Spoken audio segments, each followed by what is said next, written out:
Session for June 26th, 2019.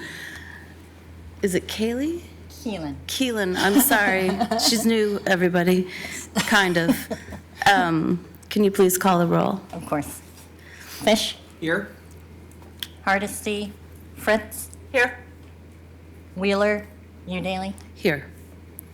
Thank you. Before we begin, will our city attorney please read the rules of decorum?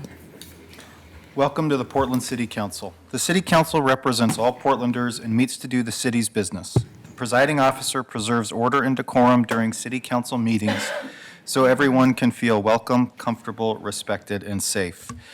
To participate in council meetings, you may sign up in advance with the council clerk's office for communications to briefly speak about any subject.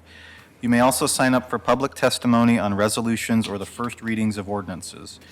Your testimony should address the matter being considered at the time. If it does not, you may be ruled out of order.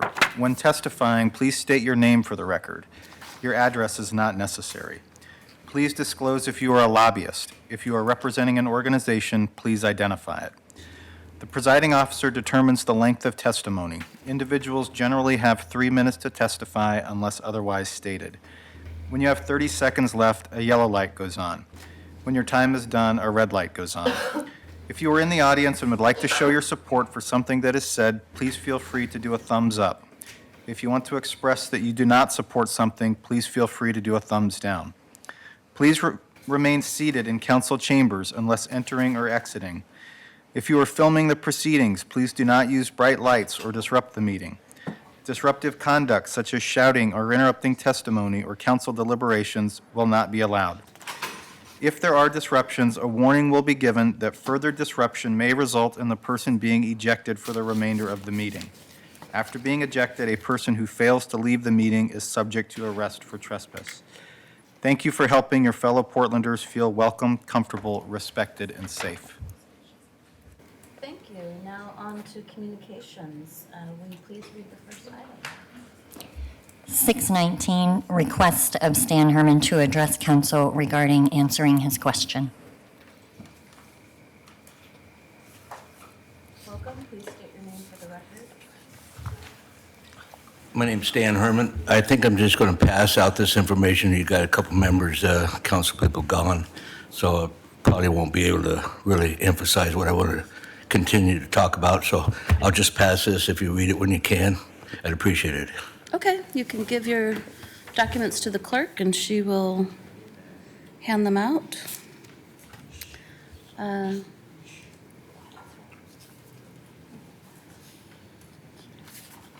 Okay. Keelan, will you please read the next item? 620, request of Jeanne Conant to address council regarding the Willamette River. Is Jan here? Yep. Oh, come on up.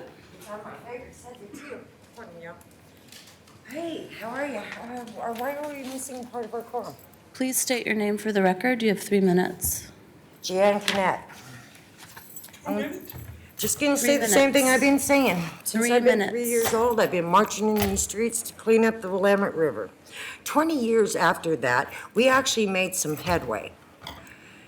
I didn't believe it where I was gone when they told me that the Willamette River is the worst polluted river in America. And I come back to Portland only to find truly it is.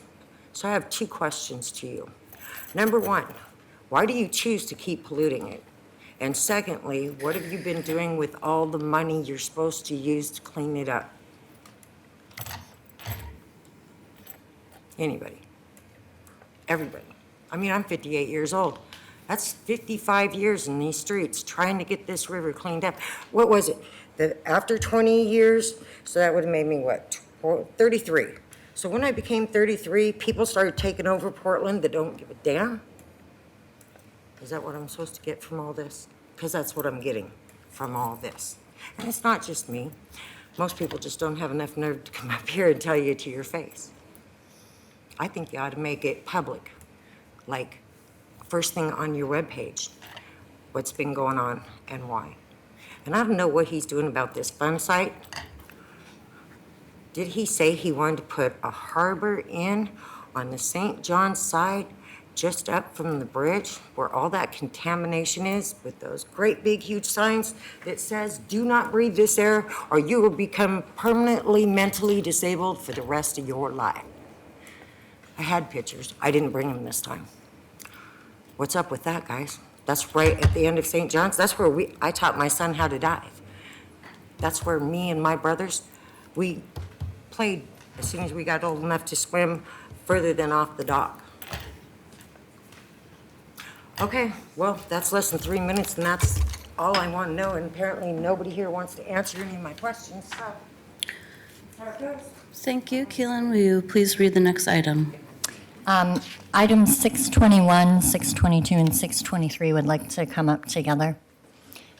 Is that Great. okay? Yeah. 621, request of Roger Jones to address council regarding Hawthorne Boulevard Business Association concerns. 622, request of Mary Wilkinson to address council regarding Hawthorne Boulevard Business Association concerns. And 623, request of Bill Levesque to address council regarding Hawthorne Boulevard Business Association concerns. Welcome. Please state your name for the record. You each have 3 minutes. Thank you. Thank you for this opportunity to speak to you. My name is Bill Levesque, and I am the president of the Hawthorne Boulevard Business Association, the HBBA. Portland is growing. It is a unique and wonderful city where more and more people are finding home. We appreciate the challenges you are managing to ensure the city maintains its culture, quality, and character as we move into the future.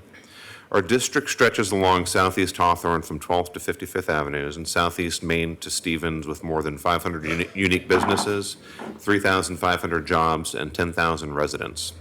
Hawthorne is a favored destination for local, regional, and national visitors. Our neighborhood, like all of Portland, has changed and continues to change. Structures will be replaced. The question is, how do we retain the spirit of our neighborhood? Recent construction has brought new multifamily housing buildings, which is important to our city. We want to increase diversity, and that means retaining a range of rental costs to accommodate a range of income levels. A mix of buildings, large and small, old and new, is more likely to achieve this result. We also want to reduce our carbon footprint. This isn't change for change's sake. We are at a critical point where cities can make effective decisions to improve each of these areas. It is doable, it is affordable, and it is right. But part of our success will be measured by how we maintain the treasure of our past as we build for the future. Some of Portland's new buildings will be tomorrow's treasures, but some of these, frankly, do not fit. They don't take into account the character of the city, the neighborhood, or even adjacent buildings. Our buildings have a dominant impact on the feel of a neighborhood. A good design celebrates what is there and contributes to the vibe of the neighborhood. A bad decision can have a dramatic negative impact, a 100-year mistake. We are responsible for these decisions. The Design Overlay Zoning Amendments, DOZA, standards and guidelines currently being created by the city are a necessary framework. We look forward to these tools going into place. However, the process needs to take into account the unique identity of each neighborhood to ensure that added density doesn't come at the expense of Portland's unique character. We believe it is important that DOZA tools are implemented with 2 key components. 1, the adoption of design standards and guidelines that acknowledge and support the unique character of Portland's main streets. And 2, the requirement that developers work with the community on design prior to permit and design approval by the Bureau of Development Services.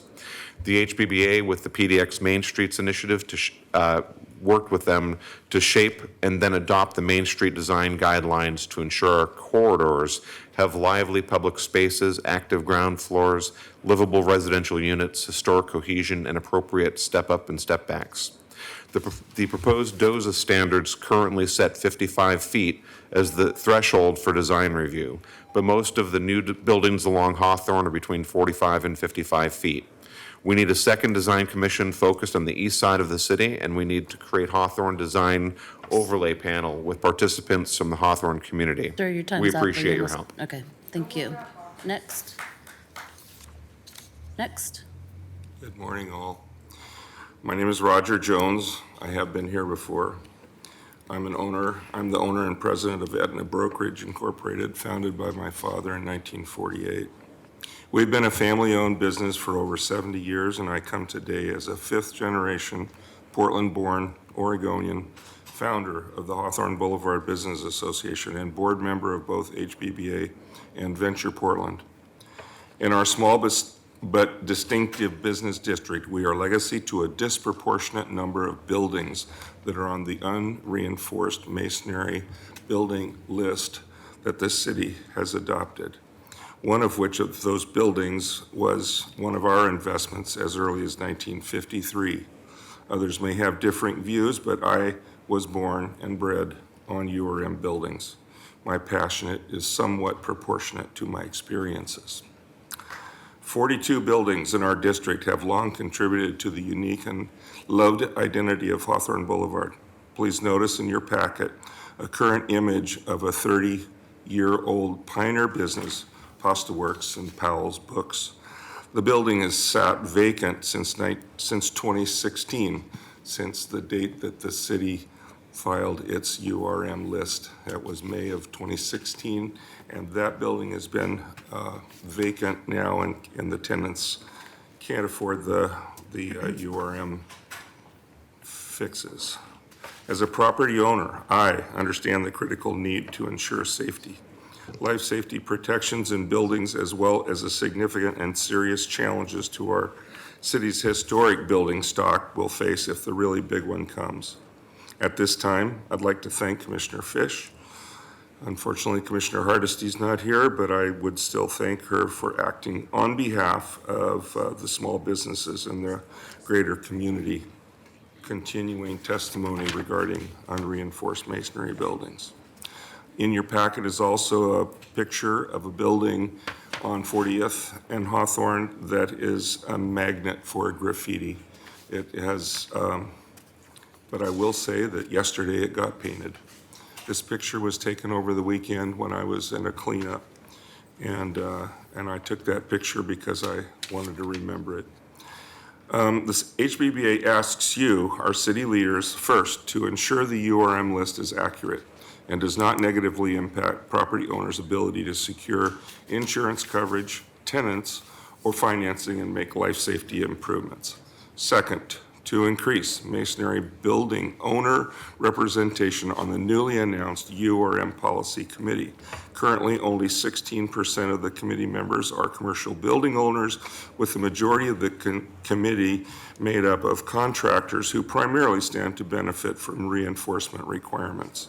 Third, to include a committee representative on that committee from the Hawthorne District.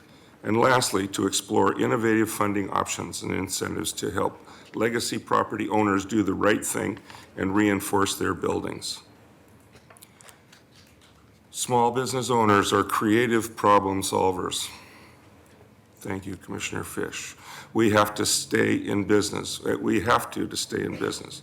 Hawthorne will happily gather URM property owners together for a solution-focused interactive group tasked with identifying financial capacity incentives and invite you all to attend. The Hawthorne District information could then be shared with the citywide URM Policy Committee. Thank you for the opportunity to address City Council today. And hopefully you're going to be 3 minutes or less because we're running over. Say your name for the record, please. Good morning, council members and attendees. My name is Mary Wilkinson. I'm the secretary of the Hawthorne Boulevard Business Association, business member specialist with On Point Community Credit Union, sole proprietor and fifth-generation Portland resident. As we promote the design of beautiful neighborhoods and well-reinforced buildings citywide, we also need to maintain the quality of cleanliness and the usability of these areas. Hawthorne businesses have been contributing resources at an unprecedented rate over the last year to simply maintain critical problems, including overwhelming district trash, graffiti, and safety needs.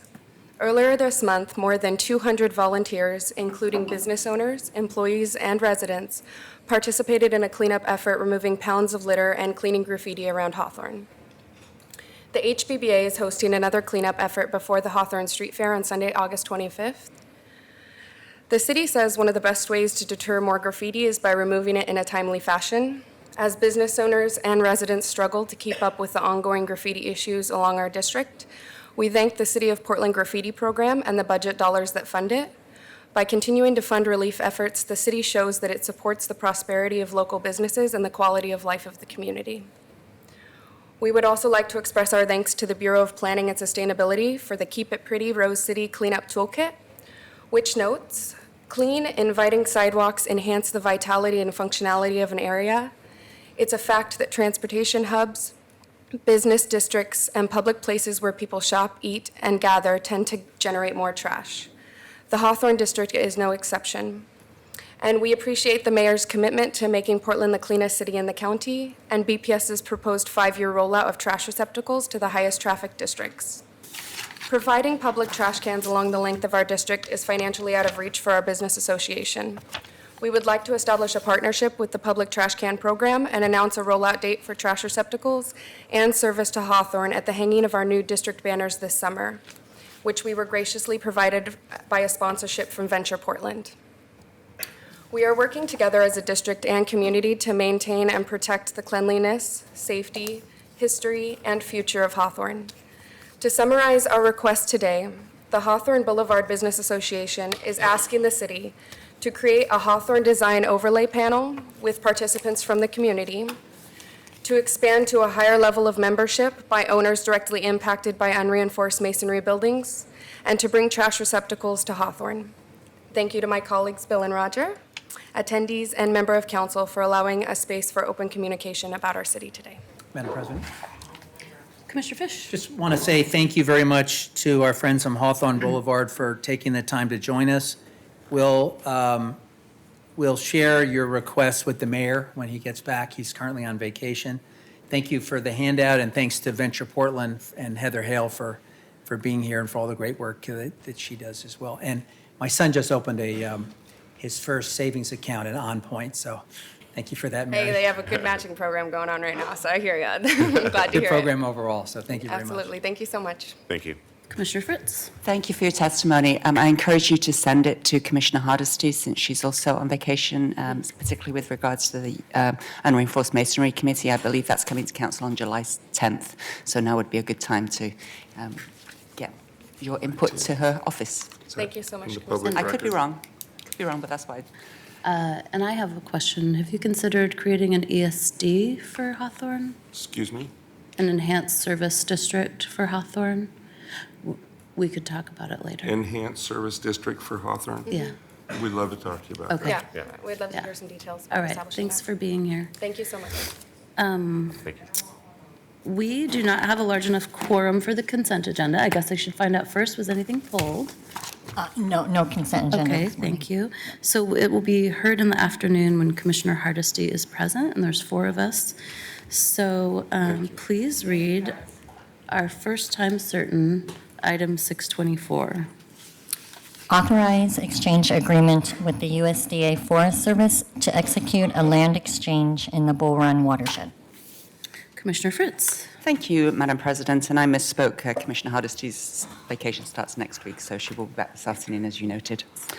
I'm really excited to bring this item to Council.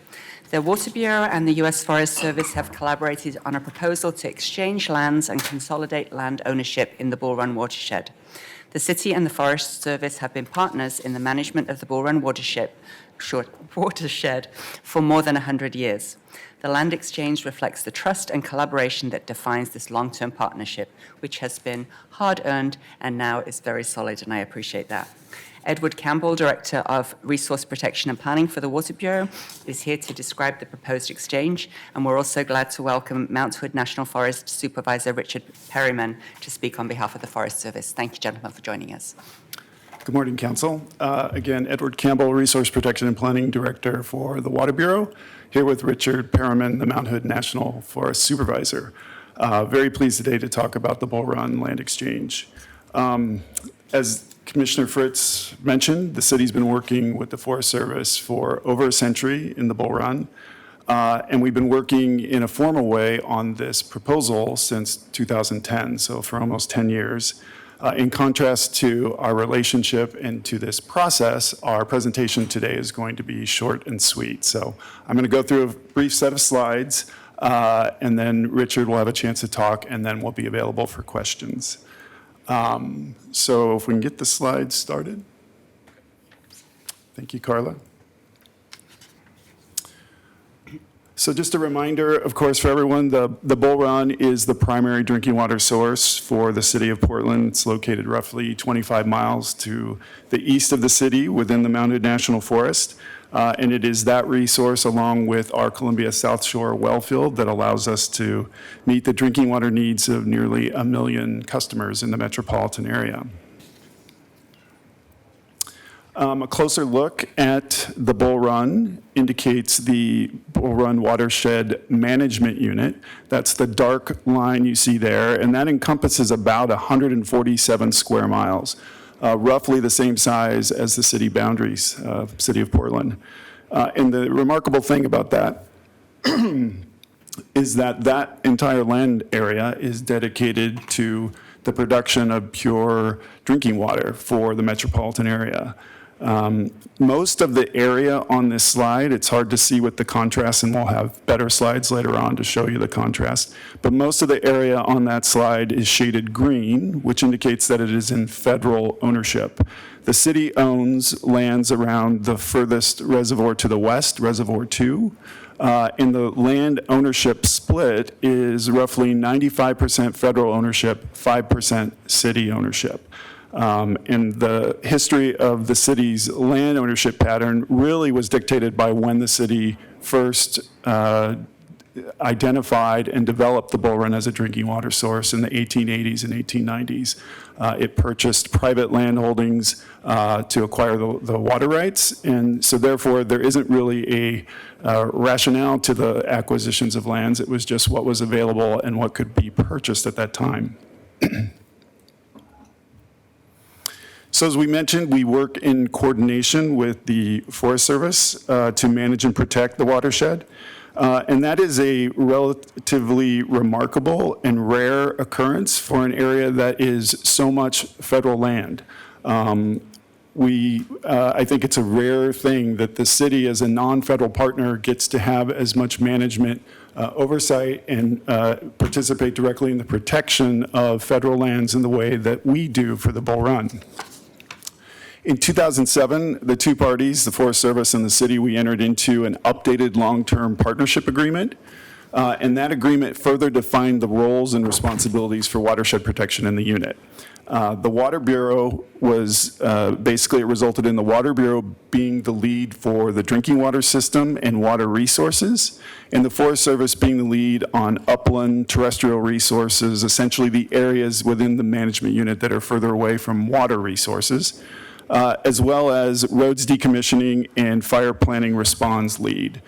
The two agencies agreed to jointly conduct trespass and law enforcement, fire response planning and coordination, emergency management, and conservation education. So this is a little bit closer look at the area of city and federal ownership within the management unit.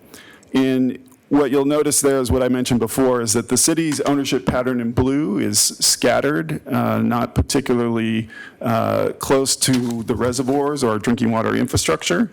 And so through that 2007 process, the Forest Service and the city acknowledged that we could better align the land ownership with the responsibilities that we had assigned out and further defined through that process. So the joint goal really going into this was to figure out a way to consolidate the city's land ownership around the reservoirs and the associated drinking water infrastructure within the unit. So the lands identified for exchange are indicated here in the darker colors. The dark green are the lands that the Forest Service will be we propose to move to the city, and the darker blue are the city lands that would be moved to the Forest Service.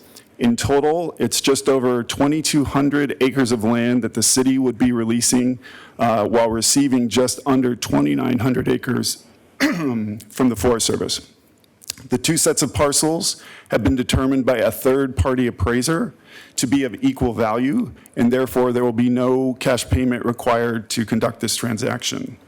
The differential in the two estates, the size of those two different estates, is basically due to the differing land values for lands that the city is acquiring. We are acquiring lands that are beneath Reservoir 1. Those inundated lands have a lower land value than lands that are not inundated. When it is complete, the land ownership parcel, or the land ownership pattern, will look like this. The city will own the lands immediately adjacent to both of the supply reservoirs and the associated infrastructure. One notable benefit of this land ownership pattern is it will bring the federal hydropower project that is on Reservoir 1 and the associated Federal Energy Regulatory Commission footprint onto city-owned lands.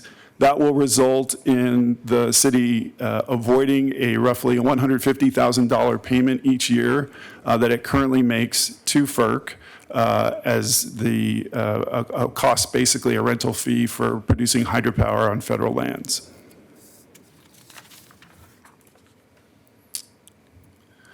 The Forest Service conducted an environmental assessment of the effects of the land exchange. And that process was completed in March and concluded with a finding of no significant impact. The Water Bureau has followed up with briefings and check-ins with city stakeholders regarding the proposed exchange. Most of the input we've received has been that one of support and recognizing the logic of the proposed land ownership pattern. One concern we did hear early on from stakeholders was the concern and question of whether lands that are moving from federal ownership into city ownership, would they have adequate protections, would they have equal protections to the lands that they currently do under federal ownership? The council in 2010 actually took action in response to some of these concerns, and at that time, we actually added protections, bull run protections, to our Title 21 of the city code. And that those protections, the essential protections, were the public closure of the city lands within the management unit, and then the tree cutting protections as well as land use restrictions. Those are embedded in our code. And as I think most people know, Commissioner Fritz is proposing later today to further strengthen those protections by seeking voter approval to move those into the city charter. So in summary, we are proposing a no-cash transaction of lands to better align our agencies' respective roles in protecting the watershed. The city will achieve annual savings for its hydropower operations going forward.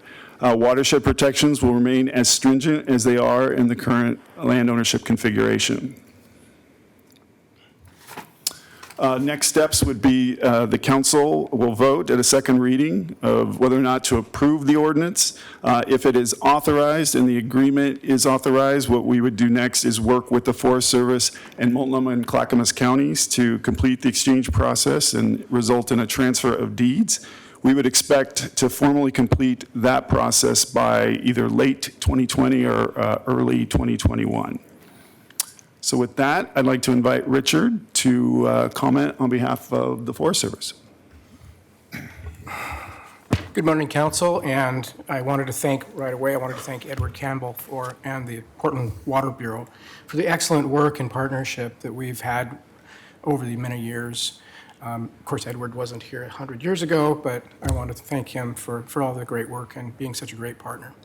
The City of Portland and the Forest Service have been partners in this management of the Bull Run watershed for more than a century. And I think actually the Water Bureau, or the watershed began actually before the Forest Service. So that's an interesting fact.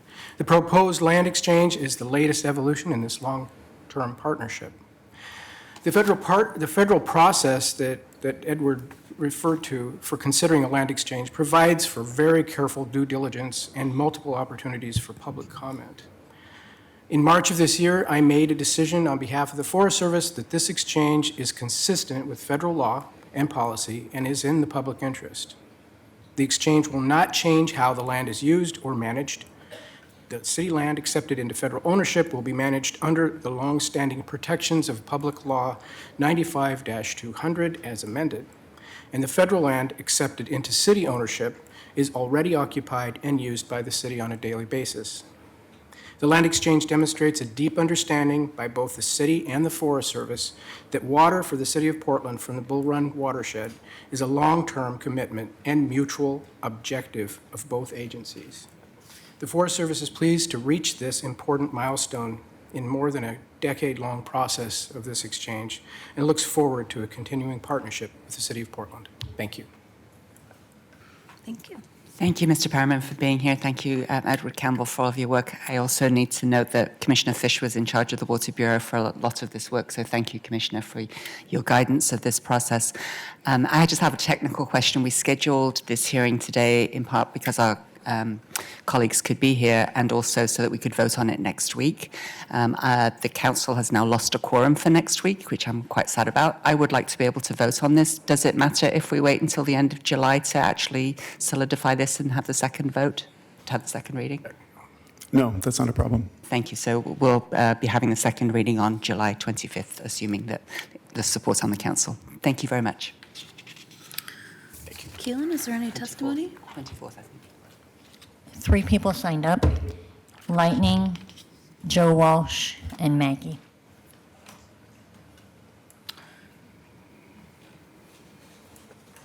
Welcome. Please state your name for the record. As you know, you each have 3 minutes, and your testimony should be relevant to the item.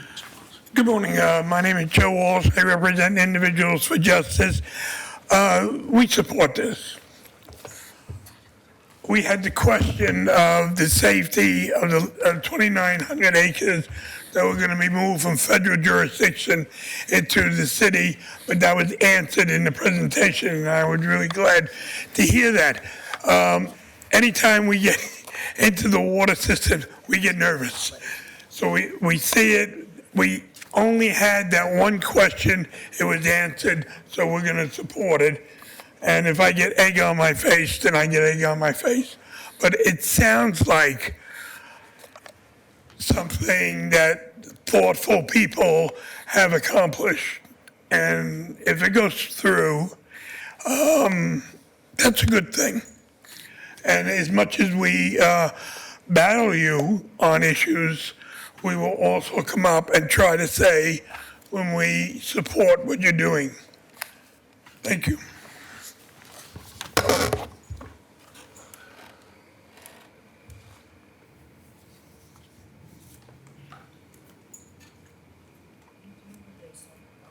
Are you going to speak? That's what I was waiting for. Well, you've already been called up, so go But for it. not asked to speak. So anyway, my name is Lightning. I'm absolutely against this. And one of the reasons is I think we're just kind of shuffling back and forth and not really doing a whole lot. And what I want to see actually have happen is, you know, that statement, we're always taking out of that piggy bank of the federal government. I want to see the city of Portland pay the full value of the $51 million to the federal government. And I don't like the way this is being shuffled. I don't like the fact that I don't think we're really accomplishing a whole lot. We're going to save $150,000 here. Another issue I have here is I haven't seen the appraisal. I have been trying my hardest to find that appraisal where you come up with a 2,000 acre or a 2,800 acre for 50-some million. I was on Zillow last night. I was doing comparables last night. I was trying to find everything I could near Mount Hood. Never heard of it. So I just want to see the comparables on the appraisal. Now, it is interesting. You have a $51 million value here. Well, here's something interesting to throw back. If everything burns up, are you going to claim that you are owed $51 million based upon this exchange and this valuation? Now, I, as a broker, am going to question that valuation, and I'm going to question how you determined that valuation. I'm going to question everything on that, on this $51 million. I want to see some comparables. I want to see some data. I want to see some issues pertaining to the lumber, to the mineral rights, to everything else that goes along with this, and how you came up with such a valuation on such a restrictive use property of $50 million plus. I'm absolutely against this unless I see some legitimate comparables, sales, on the market comparisons to substantiate this outrageous value on an exchange. And again, I'm sure you're going to have this insured for the full 51 million, but what is that really going to pay back in the event that we do have a forest fire, which of course can happen because of climate change? And I want to see how you come up with that valuation, because the insurance company ultimately is going to be looking at this number and saying, where did this number come from? I want to see an appraisal on this. As the public, I haven't been able to review. I don't want this voted in for many months until that appraisal is verified by some other competent appraisers to determine that value, because this is one big deal here. One big deal. $50 million for 2,000 acres of restricted forest land? I've never heard of such an outrageous price. Thank you for your time. Okay, what I have to say is this is going to be sort of a private area for rich people to play. We already have parks around the city of Portland and the county of Multnomah County where we have city employees, whether they're environmental engineers or rangers or directors of parks, where bathrooms are closed, where people don't have access to bathrooms. Maggie, I need to ask you to keep your testimony relevant to this item. I am. So This is what not I a want to public know park. is everyone going to have access to this no matter what? No, nobody has access to it. It's just going to It's be closed restricted. off? It's for drinking water. So will anyone be able to like go up there privately and pay a fee and just No. rent it like a country club? No, So it'll be closed to everyone? except Not a Water Bureau s- staff. So like even the mayor won't even be able to get in there, right? Okay, because if you're going to close it off to everyone, fine. It's You know, been if you're going to closed build a for a wall long around time. it and, or just make it not accessible to anyone, fine. That's how it is. But don't make it accessible to a certain section of the population and not everyone. Okay? Oh, right. All right. Could I say some closing remarks? Yes. Colleagues, discussion, remarks.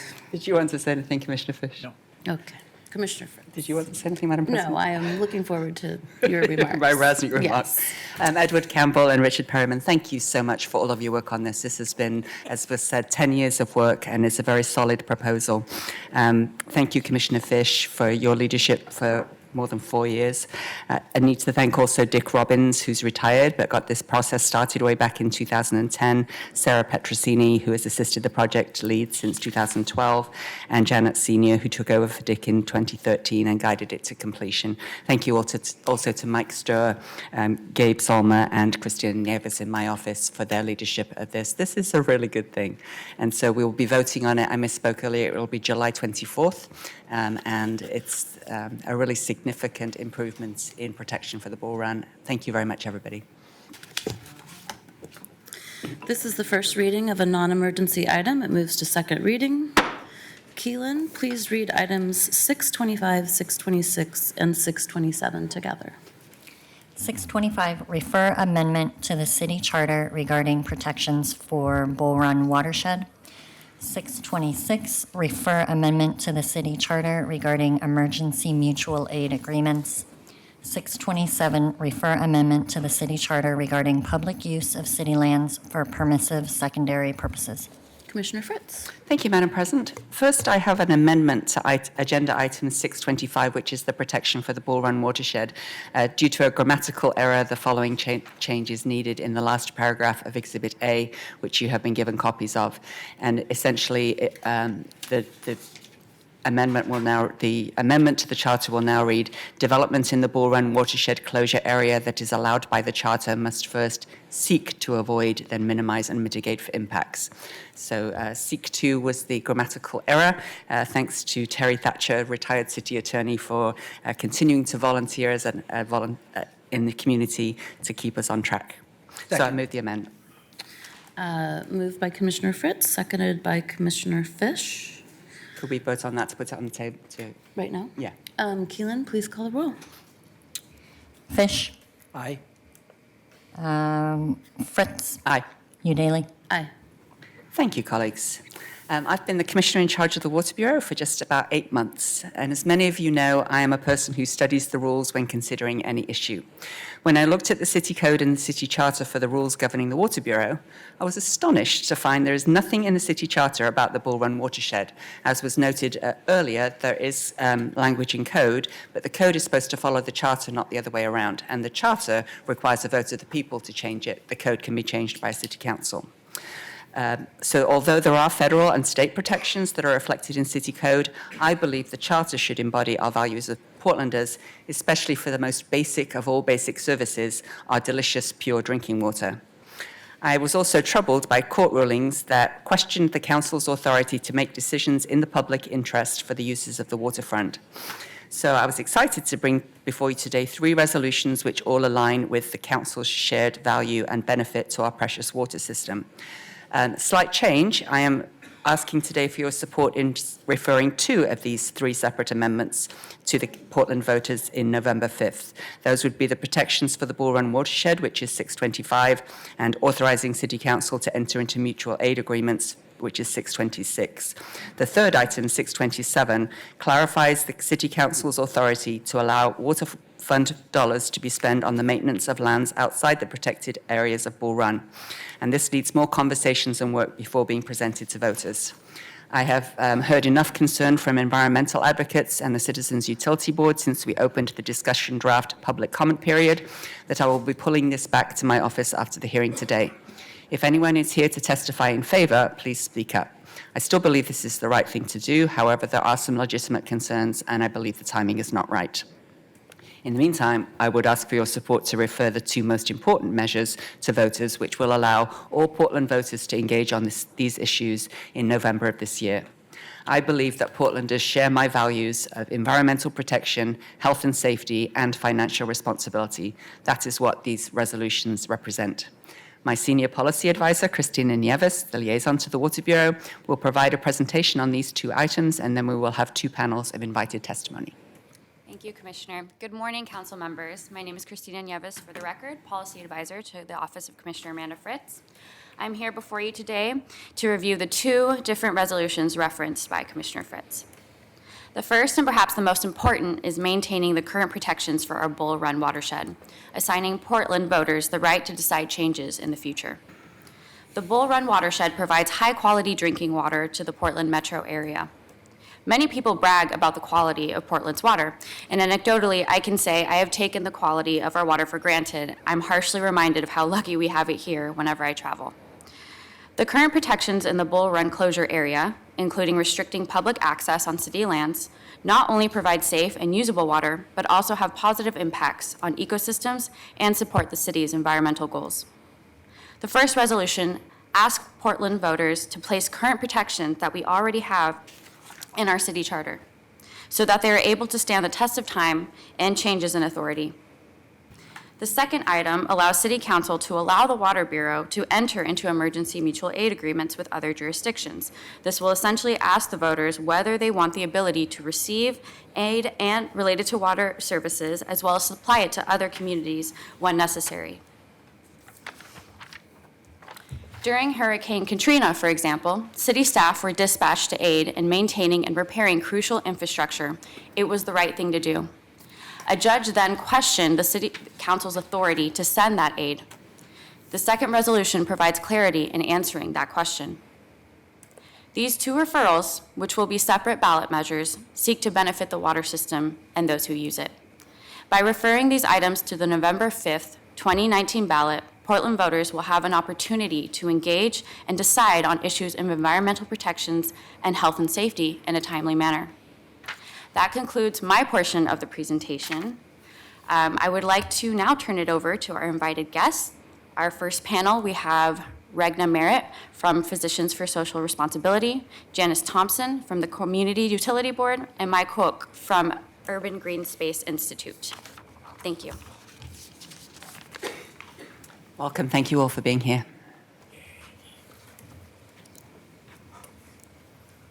Regna, would you like to start, please?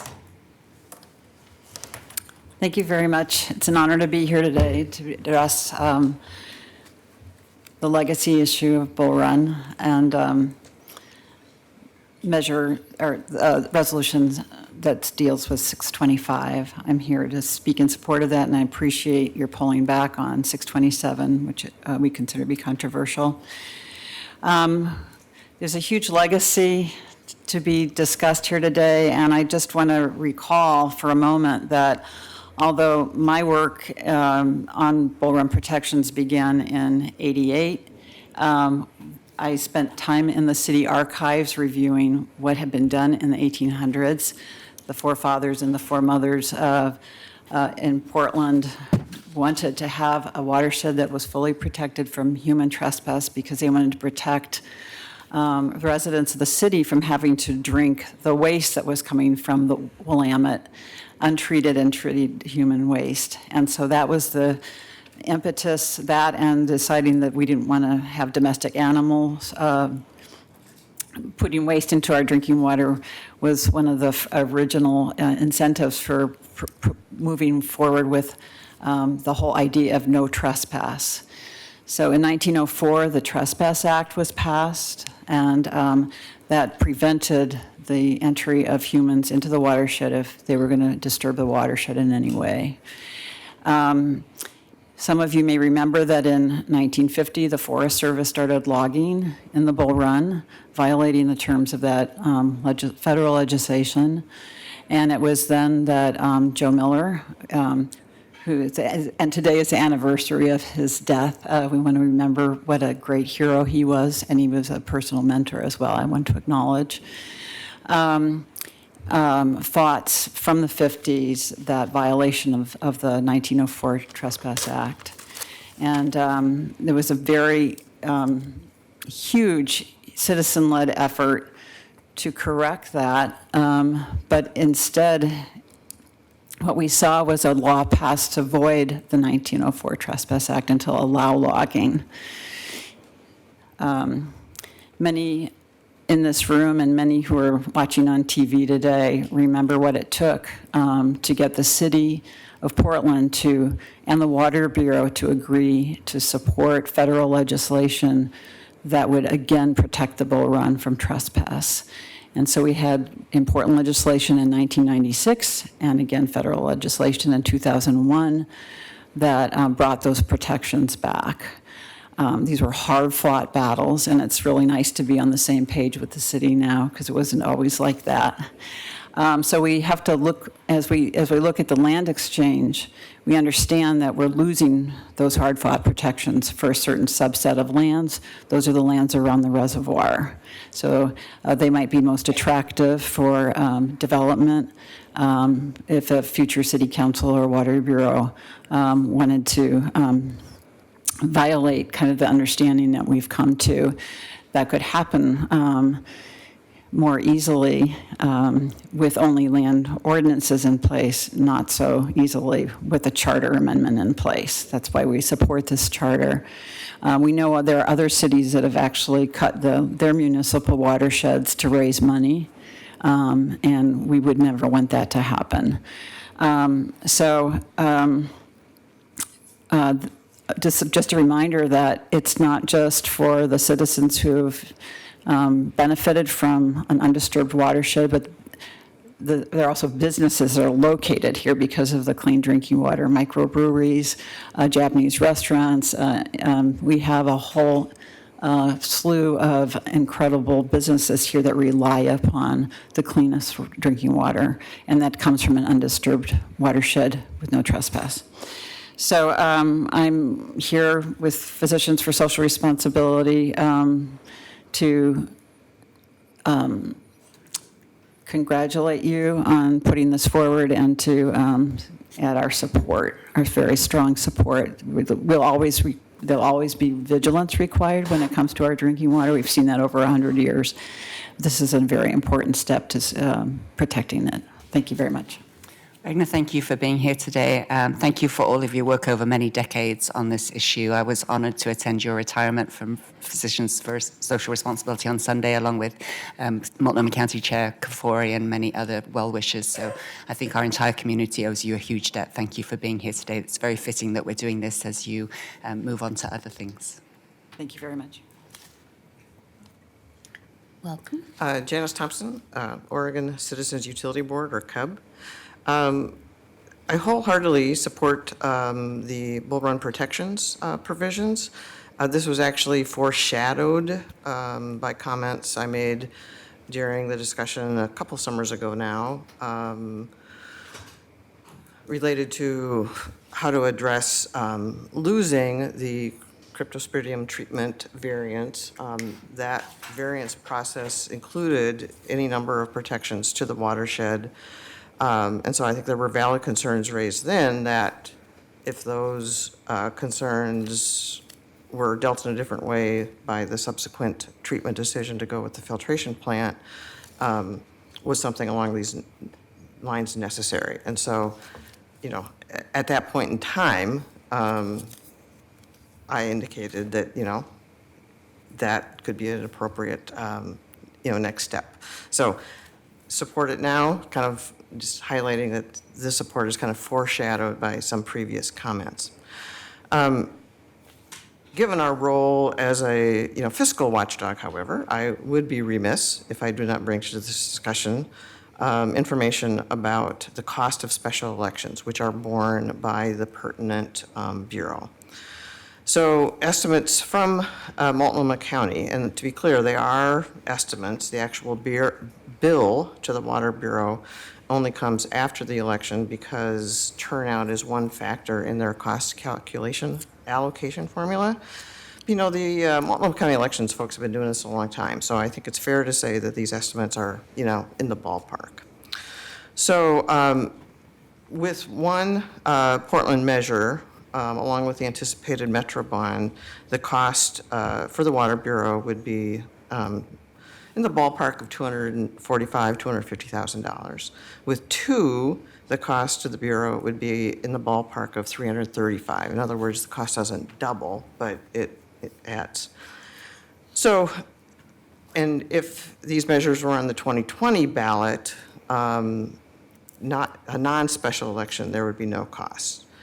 So I find a much far more compelling reason to do the Bull Run resolution now. I mean, I would not be bent out of shape if it moved to 2020, but I find a more compelling reason to move on that now. I do have questions related to the mutual aid charter amendment, not on the basic purpose or intent of it, but whether or not a little bit more work would be prudent to kind of have it be, you know, more comprehensive. And so, for example, both the Water Bureau and the Bureau of Environmental Services are members of an Oregon network related of utility bureaus called ORWARN. And my understanding from the Water Bureau is a charter change, you know, is not needed for the Water Bureau to continue that membership. Of course, I see the value of agreements with out-of-state entities, and that in particular is what would be, I think, facilitated by this, you know, particular charter amendment. A question I've had, and the catch, of course, is I can't ask questions of the city attorney, is does the same legal issue that is prompting this suggested move regarding to the Water Bureau apply to BES?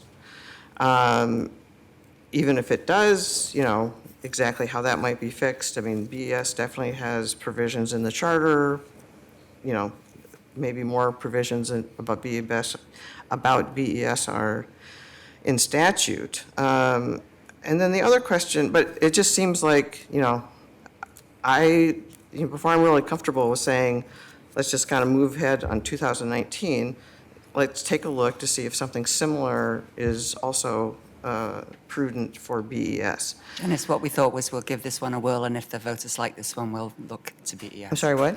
We will ask the voters on this one. This is an amendment to the Water Bureau section of the charter.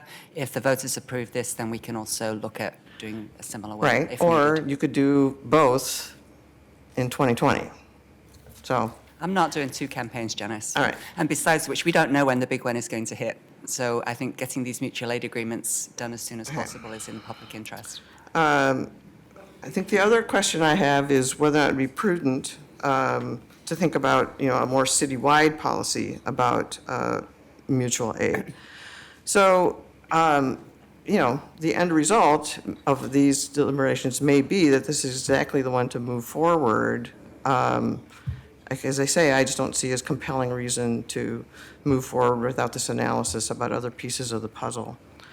Thank you, Janice. But I want to reiterate the full support for what I think is, the most critical charter amendment related to the bull run protection. Thank you very much. Welcome. Good morning.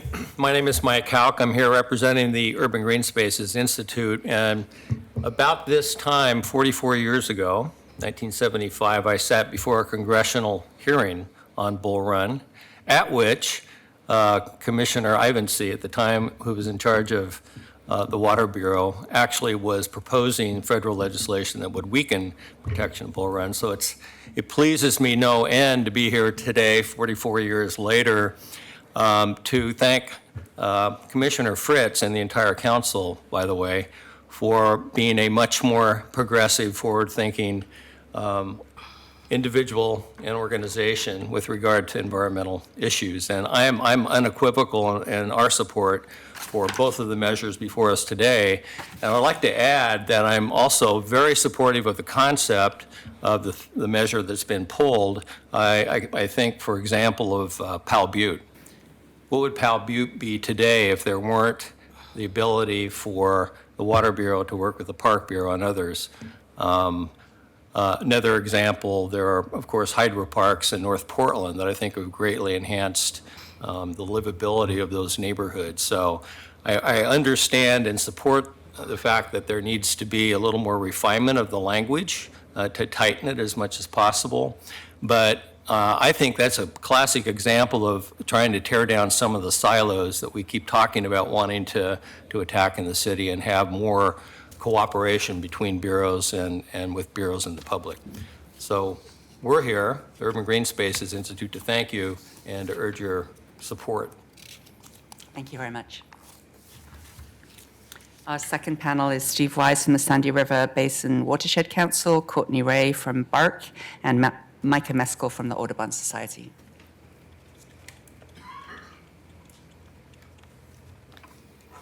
And we are a little bit behind schedule, so if you can be brief, that would be great. Thank you. Good morning, Commissioners. My name is Steve Wise. I'm Executive Director of the Sandy River Watershed Council. Thanks for the opportunity to come and talk to you about the importance of the Bull Run for the city as well as the broader region. As if it weren't enough to have one of the world's best water supplies, it's important to understand that the Bull Run is also the foundation of our economy, our community's health and culture and quality of life. We like to say in the Sandy that the Bull Run is the source of all the beer and beervana, all the coffee and coffeetopia, and so many of the things that really make it a special place to be here. As well, the Water Bureau and the Forest Service and the Watershed Council are part of a 15-agency partnership working throughout the Sandy River Basin for protection and restoration of the watershed and its many values, particularly as a wild salmon stronghold. That is one of the few places in the region where the wild salmon have a really great chance of recovery since the Marmot Dam was removed in 2007 by PGE. So the Water Bureau and the Watershed Council collaborated on the State of the Sandy report a couple of years ago with the remarkable finding that 3 of the 4 federally listed wild salmon species in the Sandy have begun to recover their populations since the removal of dams in the watershed. And the protections in the Bull Run for temperature and for flow and habitat quality are an essential part of that effort in bolstering salmon populations in the Sandy. the Water Bureau has been collaborating on monitoring of the fish populations, particularly juveniles in the basin, and a remarkable finding that almost half or more of the juvenile steelhead in the entire Sandy Basin are using the Bull Run in their migration out of the basin on the way to the ocean. And the Bull Run and the Little Sandy there within the Bull Run watershed represent only a couple percent of all the available stream miles for fish, and yet almost half of those steelhead are using the Bull Run. So it's really essential for fish habitat and environmental quality there, and that these protections are really essential, yielding about 4,000 adult steelhead returning to the basin on average in the past few years, which is a huge recovery level.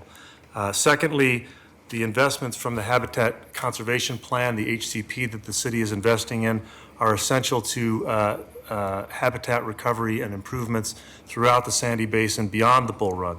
We are collaborating this summer on a project at the junction of the Sandy and the Salmon Rivers that's recovering floodplain habitat and side channels that will help to continue boosting salmon productivity.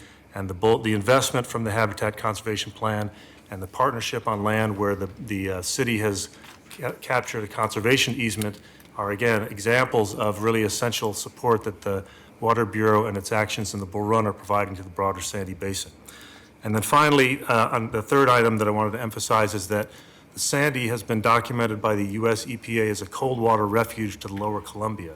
That is, the temperature in the Sandy River in the hottest part of the year is 3 degrees cooler Celsius than the Columbia is, and the Columbia temperatures might be lethal to fish, so they need to find these refuges along the way where they can step out into cold, clean water, rest, and then move on upriver. The Sandy is the only clean, cold water refuge identified like that for 30 miles in either direction on the Columbia. So again, these everything that we can do to maintain the cool temperatures of the Sandy during the summer are really essential to the broader regional recovery and climate resiliency, because that cold water input is not only essential to the Sandy, to recreation and fish habitat, but also potentially to regional recovery in the Columbia. So for all these reasons, I want to encourage the strengthening of protections, including in the city charter.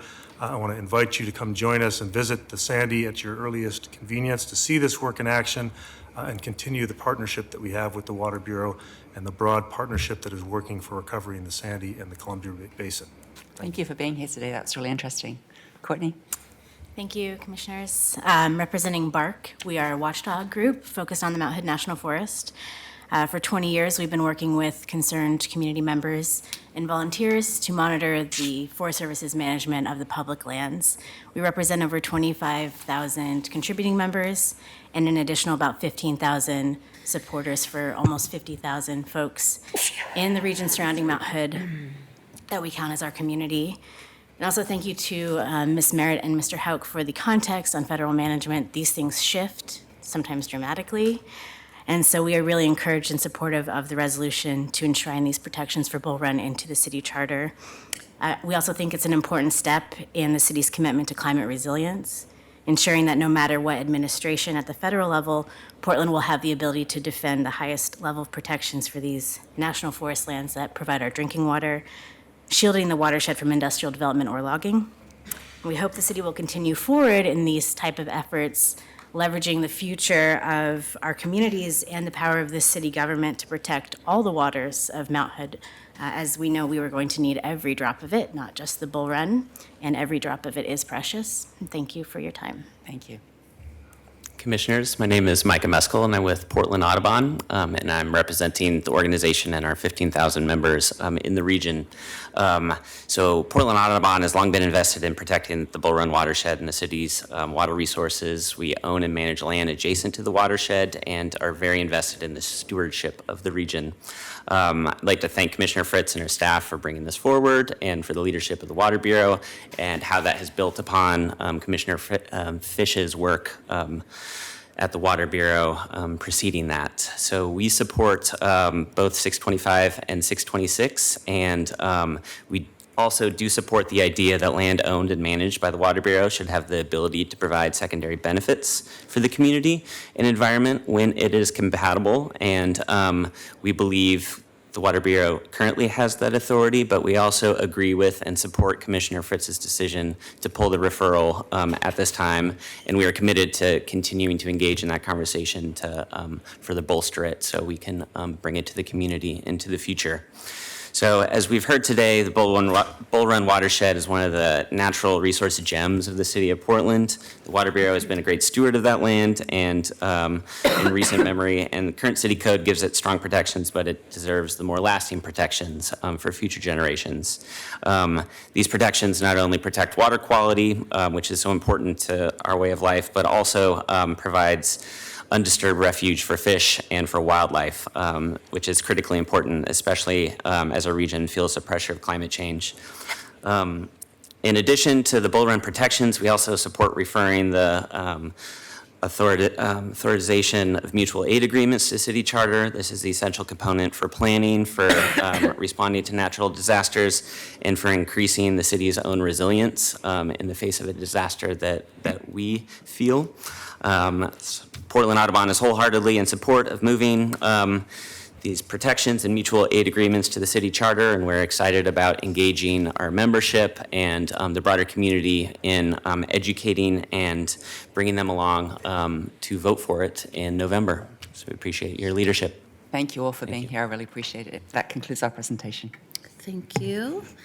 Keelan, is there any testimony? Yes, we had separate sign-up sheets. It's just testifying on all three of them together. Yeah. Okay. In that case, we had 3 people sign up: Maggie, Dee White, and Floyd Jones. All right, everyone, please come up if your name was called. You have 3 minutes. Please keep your testimony relevant to one of the 3 items and state your name for the record. Welcome. Maggie, your name was called first. So there was, the senators were on C-SPAN yesterday talking about the amount of heat that is stored in our oceans and our streams and our rivers. And it's the amount of 4 Hiroshima-style bombs every second of every hour of every day being stored in our water. That means that as global temperatures go up, as they will continue to do because of CO2 emissions, those waters are going to get warmer and warmer, and those fish are going to get smaller and smaller. And it shouldn't take 44 years to protect water, to protect land, to preserve habitat for wildlife. Shouldn't take 44 years. That's all I have to say. Thank you. Hello, my name is Dee White. I'd like to comment on the First Amendment on protecting Bull Run. This is an important and excellent addition to the city charter. Thank you, Commissioner Fritz. There are stakeholders which oversight for writing this amendment, including the Public Utility Board, or the PUB, and Audubon, physicians, BARC. This is really good. This protects, hopefully, Bull Run and the rest of the system from privatization from the likes of CH2M Hill, Nestle, Carollo, and on, who would all love to have even a tiny piece of this precious asset that the citizens of Portland own and take great pride in. On the other hand, these other 2 amendments to the charter, and I've got my testimony written. The other 2 amendments to the charter are bad, bad, bad. These are 2 of the many bad deals that Randy Leonard put together when he was in office that were declared illegal in 2017 by the court in a lawsuit brought by ratepayers. The judge found that ratepayer money was being spent on stuff that has nothing to do with water and sewer service that we pay for. Whose idea was this? Commissioner Fritz, these are not housekeeping items, as you said in your blog. These are proposed laws that y'all want to get on the city charter that nullifies the court order. You clearly are not interested in being transparent with the public who will be paying for disasters outside of Portland. Why should Portland ratepayers pay for a hurricane? Ratepayer money should not be used to expand this program of maintaining and building parks, community gardens, green spaces. No. Add a block on the water bill for contributions. Do not make us pay for this. A single mom out in East Portland can't afford this and should not be responsible for paying something that doesn't have anything to do with water.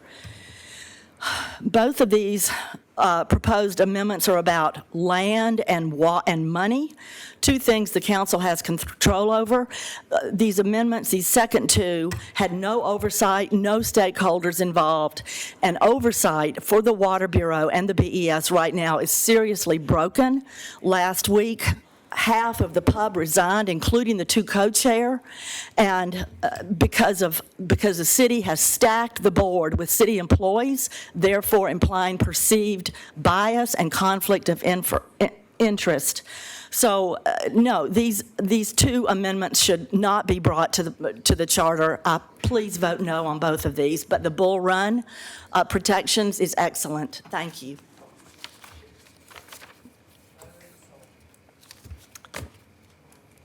Floyd Jones. I'm with Friends of the Reservoirs, and as you know, we've been Bull Run water system advocates for a very long time, working diligently for over 17 years. So, thanks to our forefathers, our Portland's Bull Run water system was perfectly designed to provide safe, low-cost drinking water, a federally protected watershed that restricts human and domestic animal entry, minimally treated pure water, and beautiful and utilitarian open reservoirs that vent disinfection byproducts and toxic radon found in the well field.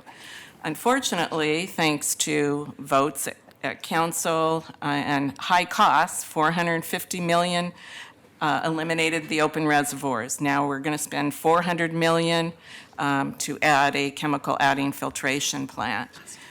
We support, obviously, the charter amendment for watershed protections for our federally protected Bull Run watershed, particularly in light of the land exchange with the Forest Service. The Water Bureau was complicit in the illegal logging in Bull Run years ago, and we hope that this amendment to the charter, serves to protect forever our watershed. The other amendments we do not support, and the ratepayer advocacy group, Water Accountability, Trust and Reform, and Judge Bouchon did not say that you could not enter into agreements with other agencies for disasters. It just said that you could not use restricted water funds. Do you want the Water Bureau traveling to California and all over the country and spending ratepayer money? Middle-class ratepayers now cannot pay their water bills. And you've projected an increase of 7% per year for the next decade to pay for this, this filtration plant. You voted for the most expensive plant to address the non-infectious, harmless cryptosporidium that's been in the watershed since the beginning. We've always had that there. There is no problem, but yet we're spending the most that one could possibly spend to address a problem that doesn't exist. And I'm glad to see that you've pulled the other amendment. I mean, why would we want to continue to spend money on remodeling buildings like the Rose Festival building, spending $1 million to build a house up at Powell Butte for a Water Bureau employee to live and manage the park? A Dodge Park renovation where water bureaus go and party, and we happened upon that by accident 2 years ago. Went out there and the buses were all coming and the Water Bureau was having a big party there. And they're going to have another party here in July. So we don't support those amendments, and we really think you need to be transparent about the pub resignations. Thank you. Thanks.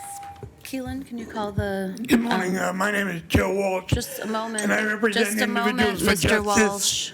Just a moment, Mr. Walsh.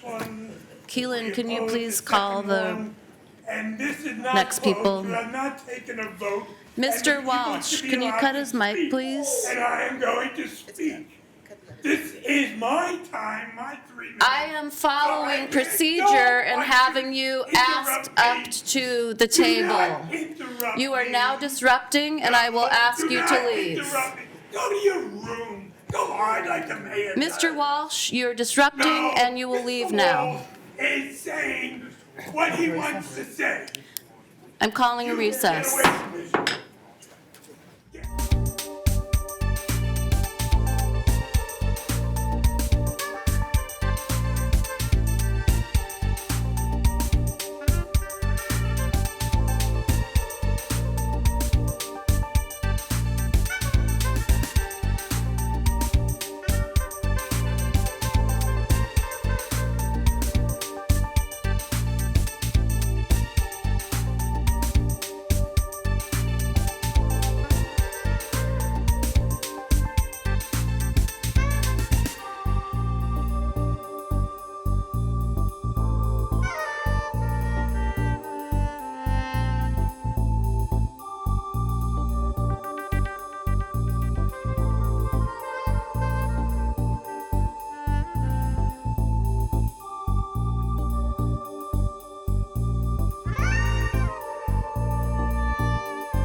watching that we follow a certain protocol at council, and that is our clerk calls people up who have signed up to give testimony. And that's what I was attempting to do. I was not preventing Mr. Walsh from testifying. He had actually signed up. We simply needed to read his name into the record. And if people cannot respect our protocol, they can go express themselves somewhere else. Did anybody else sign up? Keelan, was there anyone else on the list for public testimony? No, just those 3 individuals signed up. Colleagues, is there any further discussion? So we're going to take up the resolution of 625? Yes. All right. Keelan, please call, this is a resolution. Please call the roll on the first item, item 625.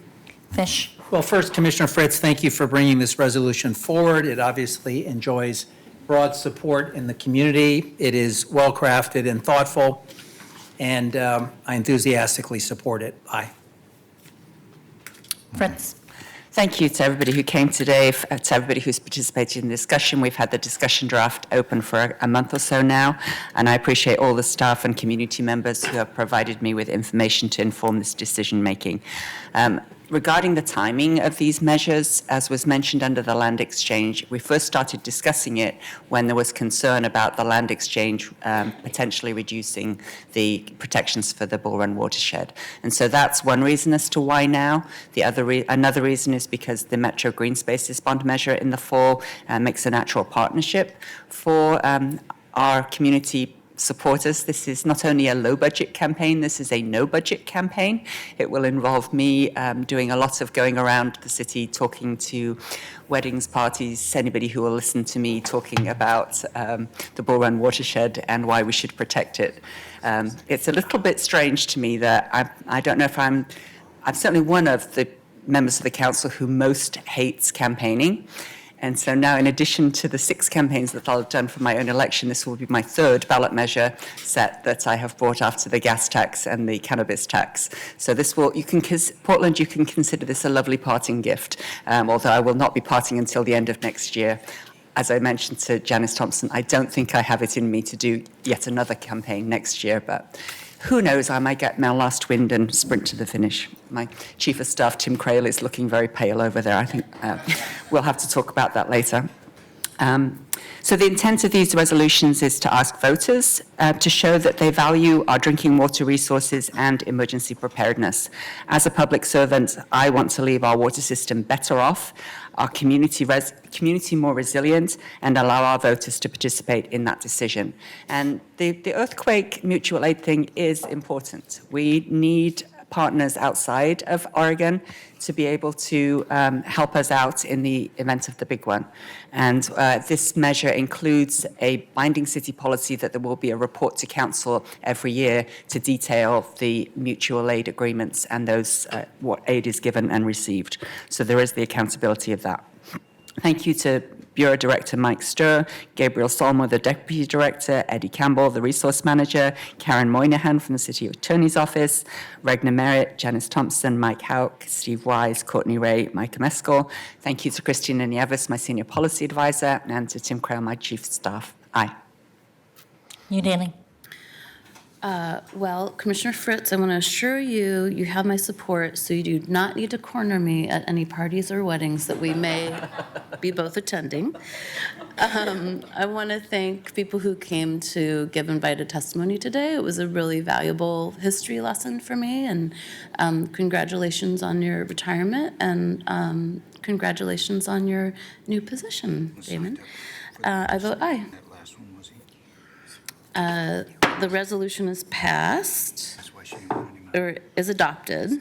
Keelan, please call the roll on item 626. 7. Oh, I'm sorry. No, 626. It's Yeah, two different sorry. resolutions. Yeah. Sorry. Yeah. Turn the page, sorry. Fish. This is the resolution on the emergency mutual aid agreements. I think what some people forget is that these agreements serve 2 purposes. One is a training, ongoing training, so that our frontline people are up to speed. And second, when something bad happens here under these mutual aid agreements, other Water Bureau teams from other cities and jurisdictions come here and help us with our emergency. So they make perfect sense, and there is no valid reason in my judgment that ratepayer dollars can't be used to fund them. Aye. Fritz? Need to mention that Mayor Wheeler is out of town today. He indicated his support for these measures and said it was okay to do it while he was gone. As I mentioned, the timing was so that we could do the second reading of the previous item next week, although that's now not going to happen. But I do want to mention that the Mayor expressed support for all of these measures.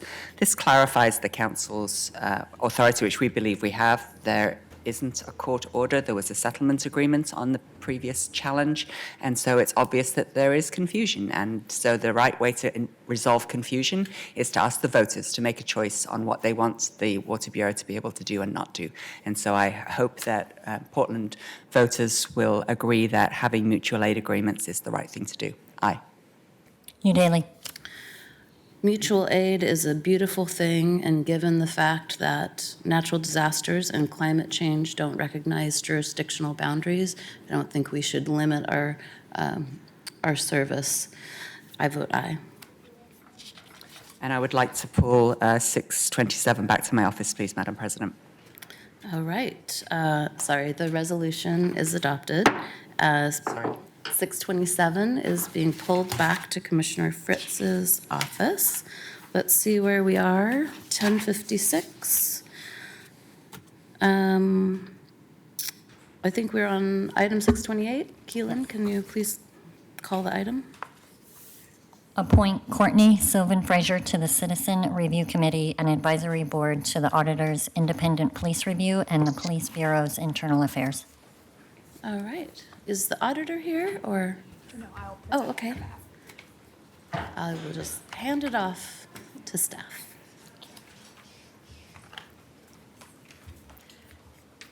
Good morning, Commissioners. On behalf of the City Auditor, my name is Amanda Lamb, and I'm currently serving as the Interim Director of the Independent Police Review.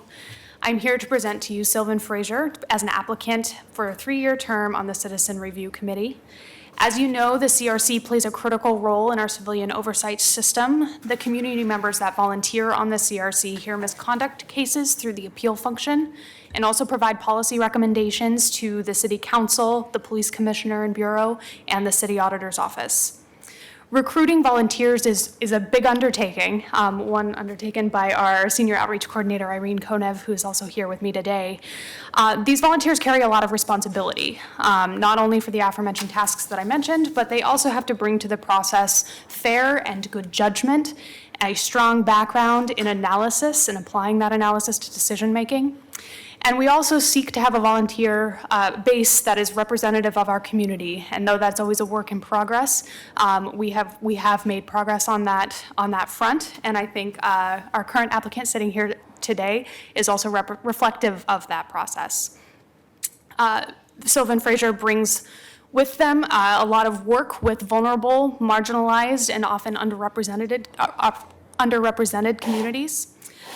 Their work with intersex individuals in the intersex community, as well as children and families in vulnerable situations, is a voice that is really imperative to have in the civilian oversight system, and we look forward to bringing them on board. I would also like to invite them to make any statement. Hi, good morning. My name is Sylvan.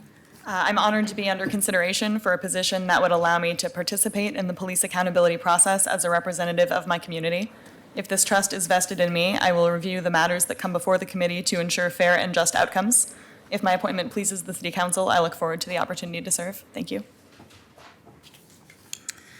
Great. This is a resolution, so Keelan, is there any testimony? One person signed up, right. Dan Handelman. Mr. Handelman. Somebody who knows both people who have been harmed by police and the police themselves. Such a perspective is much preferred to those who unquestionably support the police, or even, and this may surprise some people, those who always assume the police are wrong. And you know all this about their background because you have the application as part of your packet today, and you've read that per the ordinance. I want to talk about the CRC's present and future. As noted before, CRC has no members over the age of 50, which does not represent the population. It is not changing today. The CRC's work groups are not meeting regularly, in part due to other obligations by the members. Outreach, audits of complaints, and policy issues on force and crowd control are being strung along with no progress or outcomes, even as the PPB has been involved in 9 deadly force incidents in the last 9 months and continues to get away with violent suppression of protests. I want to note the historic vote by council last month, the first time a majority has voted to find misconduct in the 18 years the IPR system has been in place. Council was given final say because Chiefs Moose and Croker ignored council findings a total of 3 times under the old system. It was disheartening to hear the mayor complain about the system structure when he was on the losing end of a vote. The auditor had a work group look at the IPR CRC structure years ago, just 2 years ago actually, and not all of the suggestions that were raised have been addressed. So before anybody tries doing a complete overhaul, perhaps we can look at the work that's already been done around this. There are also issues that were raised, have been raised repeatedly around IPR's limitations and CRC's limitations under the PPA contract. As you once again add a new member to this group, notably replacing Albert Lee partway into his term, please continue to focus on ways to support and strengthen the CRC and the IPR. One of the questions that I've raised a couple of times is why, when somebody's replacing somebody mid-term, are they given a full 3-year term instead of finishing that term? Because now the IPR has to stagger their filling the new seats instead of replacing everybody on regular cycles. And lastly, just in terms of that case that you all heard last month, Commissioner Fish, you were absent, but the officer's discipline is going to be considered at the Police Review Board, but the chief assured us that the Police Review Board is not going to be able to overturn your finding, which is very important in terms of the structure. Thank you. Colleagues, any further discussion? This is a resolution. Keelan, please call the roll. Fish. Well, thank you for your willingness to step up and serve. Aye. Fritz. This is a very difficult job, and I appreciate your willingness to do it. Aye. Udaley. Thank you, Sylvan. You bring an incredible background and personal experience and expertise. I'm really excited to see your work. I vote aye. The resolution is adopted. Keelan, please read item 629. Appoint Kaliska Day, Gabriela Saldana Lopez, Karen Spencer, Karen Williams, and Mia Sabanovich as voting members, and Anna Brophy, Brian Laurent, and Sarah Petrosine as ex officio members of the Portland Utility Board. Commissioner Fritz. Thank you, President Udaley and colleagues. Commissioner Fish and I are thrilled to have these appointments before us today in partnership with the City Budget Office staff, the Portland Utility Board members, and our staffs. We were very intentional about the outreach and recruitment process, which Amy Archer-Masters is going to describe to us in detail. We all shared the values and goals of increasing the diversity of the board in both expertise and lived experience. This resulted in a strong pool of candidates, and ultimately the finalists reflect our values. And I know that Commissioner Fish supports these and just asked me to pass it over to Amy Archer-Masters to talk more about it. Great, thank you. Good morning, President and Commissioners. My name is Amy Archer-Masters. I'm currently the Portland Utility Board Analyst. I'm pleased to share just some brief information and am available to answer any questions regarding the recent recruitment for the board and the appointments considering here today. Although the recruitment happens year-round, focused efforts began earlier this year, and we engaged with the offices of Civic Life, Government Relations, Council offices, the Bureau of Environmental Services, the Portland Water Bureau, as well as community partners to conduct outreach, both through social media and campaigns. We received 13 applications for the current openings, and before you are the top 5 candidates for appointment. There would remain 1 vacancy due to the recent early resignation. A recruitment subcommittee was formed to review candidates and make recommendations. The subcommittee included members from the current Portland Utility Board, the Bureau of Environmental Services and Water Equity and Management representatives, commissioners, staff, and community member. The recruitment subcommittee identified the top 5 candidates for appointment before you today, although at the time only 4 positions were open during those interviews. The board subsequently recommended the 4 community member appointments and had some concerns about public perception issues that could arise by appointing additional city staff representative. The subcommittee, however, felt that the community connections, skills, and experience of that staff representative would be an asset to the board. The board does plan to discuss board composition and determine whether any changes to code or bylaws are recommended in order to clarify that for any future recruitments. There was particular interest from the board as well as the subcommittee in expanding skills for engagement with diverse communities, including tribal representatives, people of color, low income, youth, and other underengaged or vulnerable communities. The appointments before you today do expand the skills of the board as desired and also include candidates with civic engagement, construction management, hydrogeology and watershed planning, civil engineering, and legal experience. Details regarding the potential appointees are provided in the report document, and I'm happy to answer any questions that you may have. Amy, could you, it was referenced earlier that why are there so many vacancies on the Portland Utility Board? Yeah, absolutely. So the appointments for the board are staggered. It's an 11-member voting and 3 ex officios. Every year, the ex officios are appointed for 1-year terms.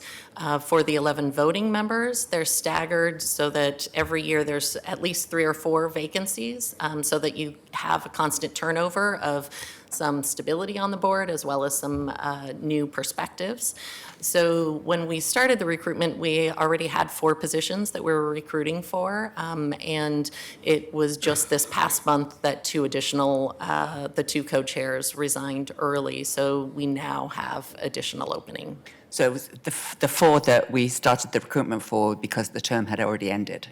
Yes, or somebody had resigned in the prior year as well. So there were 3 full 3-year appointments that were to be made this year. 1 that is a shorter term because the person who left last year had a shorter term remaining. And the question that some people have raised about a person who's a city employee being appointed as a community member. Is there anything in the bylaws or was there anything in our recruitment now that said that city employees could not apply? No, there's no conflict of city employees being appointed to the board. There are, of the 11 voting members, there is 1 that is specifically designated to be city staff and labor representative, and so that appointment or that position is currently filled. And for the remainder, it's open. It's the requirements in the bylaws do address the range of skills and experience that folks have in order to participate in the board, so that we're trying to get a good balance of perspectives, and that's really what the subcommittee considered. And there was conversation in the subcommittee about the fact that one of the candidates was city staff, but the community connections and skills and experience that person brought forward, the subcommittee felt strong about and felt that she was a good candidate. And I believe that the report may be in error that person is listed under ex officio rather than... Yeah, my apologies for that. On the first page is correct, the terms and the voting member appointment. Mia Sabanovic is the one that is a city staffer. She has worked at both Water Bureau and is currently employed at BES. In the bios section, I inadvertently pasted her in under Anna Brophy, who is one of the ex officio members. So it should have been in the initial section. So all of the information that's provided is correct, and the terms and who they're replacing is correct, but it was placed in the wrong portion of the form. Well, it actually works out fairly well because it draws attention to her bio. She's being appointed to one of the shorter terms, so we wanted to do that intentionally, but it's really interesting to have a refugee from Bosnia-Herzegovina who really understands the importance of clean water and functioning wastewater systems from a lived experience of severe oppression and genocide, and that she's very sensitive to the cultural and community diversities and participated in Leadership Development Conference for Women through the Muslim Educational Trust Center. So she certainly brings a perspective which is very different from the standard city employee, although I would have to say that our 6,000 city employees often serve because they are public-spirited people who do a lot of good in the community. And so in discussions, Commissioner Fish and I felt that that should not disqualify her from wanting to volunteer her time. And just to be clear, she will not be getting paid city time to participate, unlike the ex officio members. She will be volunteering her time. Well, I move the report. Second. Great. You beat me to it. Thank you. The report has been moved by Commissioner Fish and seconded by Commissioner Fritz. Keelan, please call the roll. Fish. Well, it's an outstanding group of people willing to step up and serve at the pub. The pub and the Cub play a vital role in enhancing transparency and community accountability. I want to thank everybody that has agreed to serve, and we look forward to working with them for many years to come. Aye. Fritz. In all of the community advisory bodies that I've been connected with, I've tried to stress the importance of collaboration between community members and city staff. When just one or just the other does these recruitments and appointments, we tend to just talk to the people we know and not necessarily do a broader outreach at the beginning of this recruitment. I was concerned that we didn't have enough applicants, and I appreciate Amy Archer-Masters and Cynthia Diaz-Calvo, as well as Christina Nieves, and in fact my entire staff team, in reaching out to people to explain why would you want to serve on the Portland Utility Board, because it's not something that I think many people either know about or certainly feel like they are capable of serving on. I do remember County Commissioner Judy Shiprack telling the story of how she was appointed to the State Plumbing Board. Not that she knew anything about plumbing, but she is a user.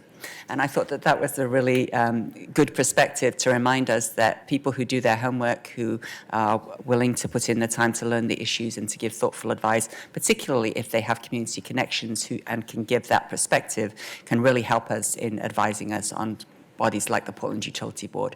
So I am thrilled with the expertise in the bios for these appointments, and I'm very happy to support them. Aye. Udaley.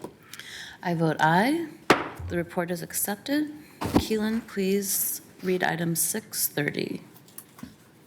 Amend acquisition of public art code to expand eligible uses of the 2% funds, explicitly prioritize underserved communities, and clarify city accountability. Madam President? Yes, Commissioner Fish. It's my intention, if there's no objection from the council, to take this back to my office and to file a substitute in 2 weeks, which incorporates some excellent feedback that we've received from the Regional Arts and Culture Council and others. So I would ask for unanimous consent to take this back to my office, and it is our intention, because we don't have council next week, that in 2 weeks we would file a substitute. Sounds good. Item 630 is being referred back to Commissioner Fish's office. Keelan, please read item 631. Appoint Chandra Robinson, reassign and reappoint Gary Don Ballister to the Portland Design Commission. This is the mayor's item. Are there staff here to present? Yes, welcome. Hello. You look familiar. Nah. Council members, it's good to see you again. My name is Tim Herron. I'm a senior planner with the Bureau of Development Services. President Udaley, it's nice to see you again. Commissioner Fritz, if you do run again, and Commissioner Fish, always my pleasure. It is also my pleasure to be before you to make a recommendation of appointment of Chandra Robinson to the vacant position of architect on the Portland Design Commission and reappoint Commissioner Don Ballister to the position of developer.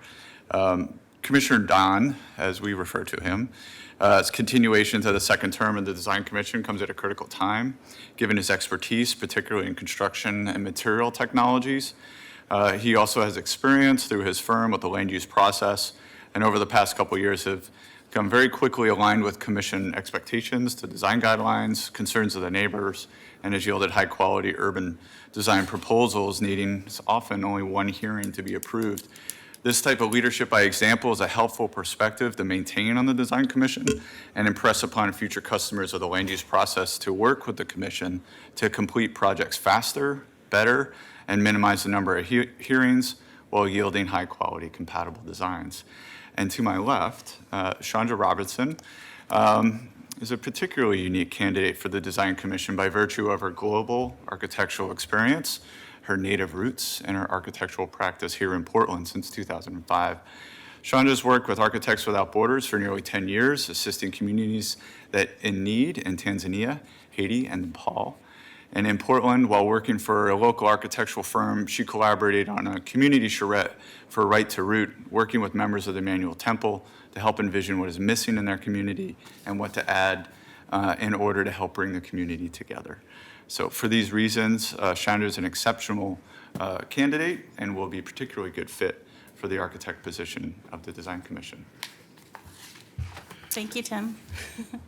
I'm really excited to be here and excited about the opportunity to serve Portland and be on Design Commission. I grew up here in Portland, like Tim said, and I, for a long time, saw it was the same for a long time, and I still loved it. But once it started changing, it still seemed like home to me, and I really appreciated that. And I think that's at least partly due to the Design Commission. And I really am excited to be a part of that, to watch Portland grow and to keep it Portland. Please state your name for the record. Sorry, my name is Chandra Robinson. Thank you. Colleagues, Commissioner Thank you Fritz? very much for your willingness to serve. Tim, I just have a technical question for you. I noticed that Ms. Robinson is able to be the architect position because Don Vallister is moving from the architect position to a developer position. Mm-hmm. Do we still have just two architects on the Design Commission? Correct. Thank you. Yeah. I move the report. Second. Fantastic. The report has been moved by Commissioner Fish and seconded by Commissioner Fritz. Keelan, please call the roll. Fish. Well, Ms. Robinson, thank you very much for your willingness to serve. 10 years ago, there was a lot of controversy surrounding the Design Commission, and we had some very spirited hearings. Our last couple of hearings, we had a tremendous number of stakeholders come in and offer testimonials that the process is working very well towards the goal of higher levels of design, and that the decision-making process is moving quickly, and that a number of reforms have been implemented. So I think you are joining a high-performing body with strong leadership in Julie Livingston, who's here, and we thank you for agreeing to serve your community. Aye. Fritz. Thank you for the lots and lots of hours that this is going to take. I really appreciate you mentioning both your connection to Portland, your long time lived experience here. I was in the Good in the Hood parade on Saturday, and I walked down Williams Street, and I was somewhat shocked by the changes there. And so I'm going to really appreciate your historical perspective to make sure that, as you said, that as we change, we still stay like Portland and that we look out for all communities. So thank you very much for your willingness to step up. Aye. You, Daly. Well, thank you for your service. I'm really excited about the kind of perspective and expertise you're bringing. BDS is no longer in my portfolio, so I don't get the chance to talk to many people over there anymore, but I really hope we cross paths because I'd love to know more about, especially Architects Without Borders. I vote aye. The report is accepted. Keelan, please read item 632. Thank you. Authorize a borrowing of not more than $52,900,000 in anticipation of the Fire and Police Disability and Retirement Fund levy for fiscal year 2019-20. Thank you. This is the mayor's item, and we have staff here to present. Welcome. Good morning. Morning.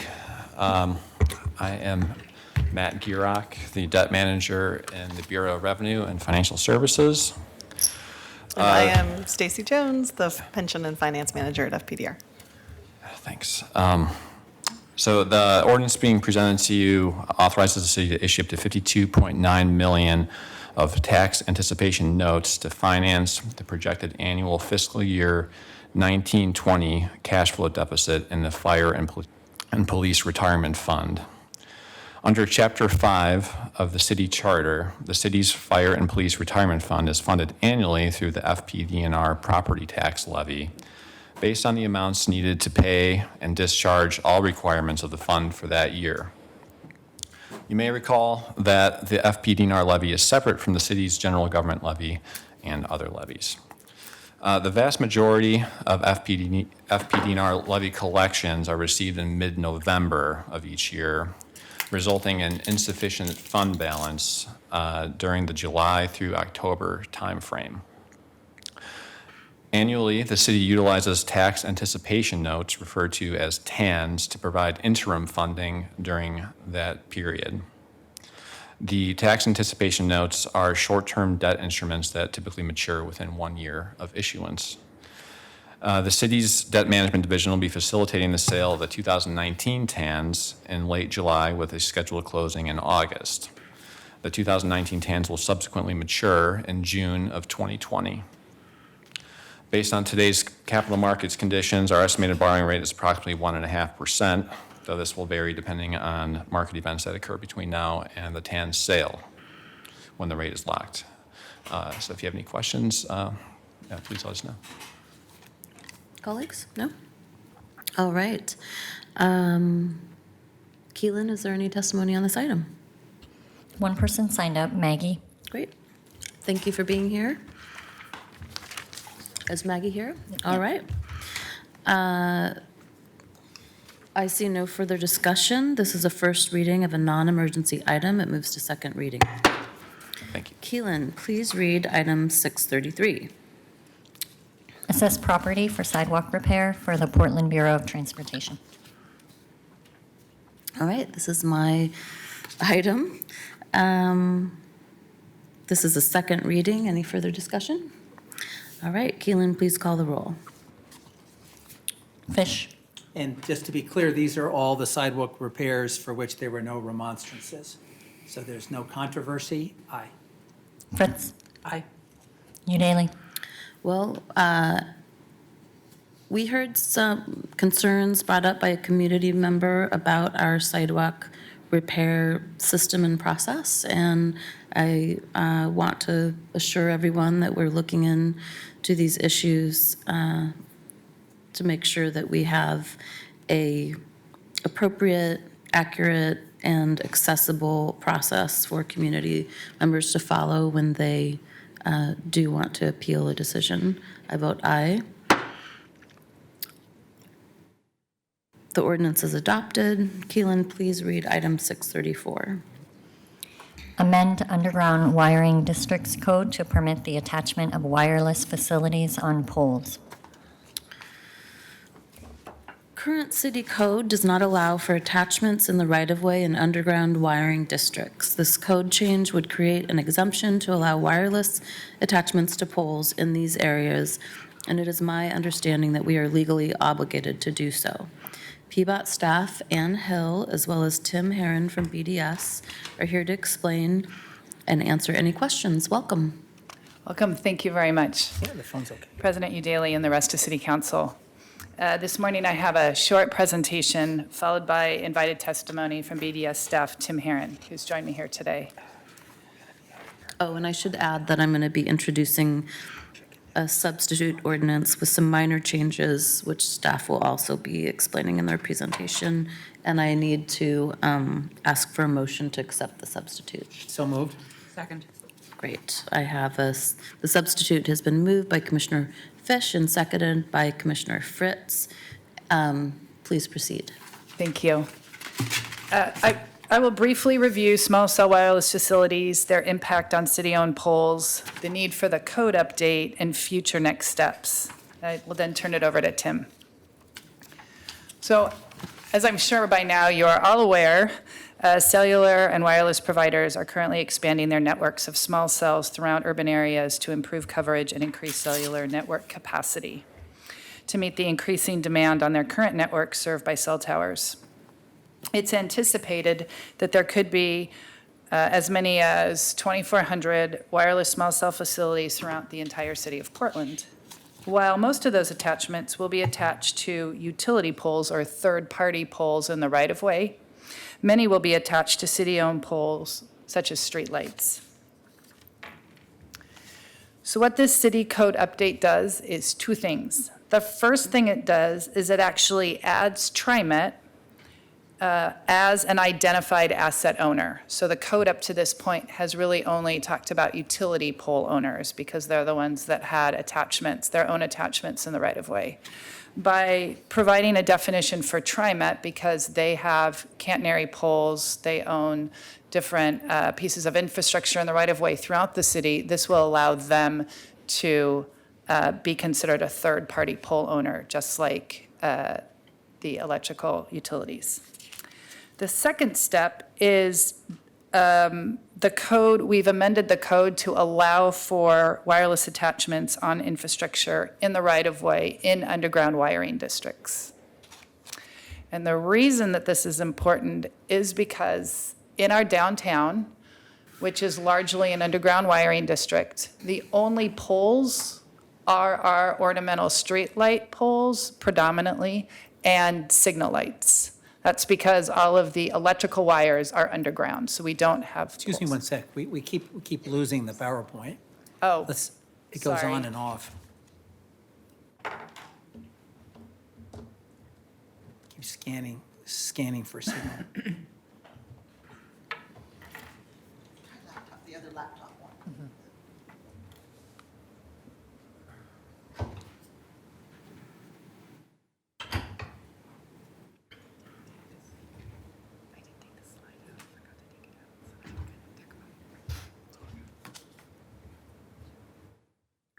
It's back up, Carla. Oh, now it's gone.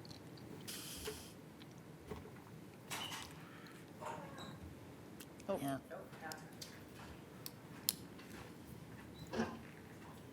Thank you. Oh. Someone closed a door and it's back down again. How many slides do you have on your PowerPoint? Not many more. I think the only one that would be is just for you to see where the underground wiring districts are. But I think you have some of that in your packets as well, so I can Yeah, we just do. read. I don't have very much more to. So it's basically downtown where the underwiring districts are. There actually are 6 underground wiring districts, but they are literally like Grand Avenue or Martin Luther King Avenue. They're literally one street, and they're only small portions of those streets. The largest area is here in the downtown, and when we realized, staff, that there were going to be no opportunities for industry to attach, which could be a barrier to entry, the first thing I did was call Tim and say, I think we need to start some conversations with the Historic Design Landmarks Commission and the Design Commission just around what this could mean in the future.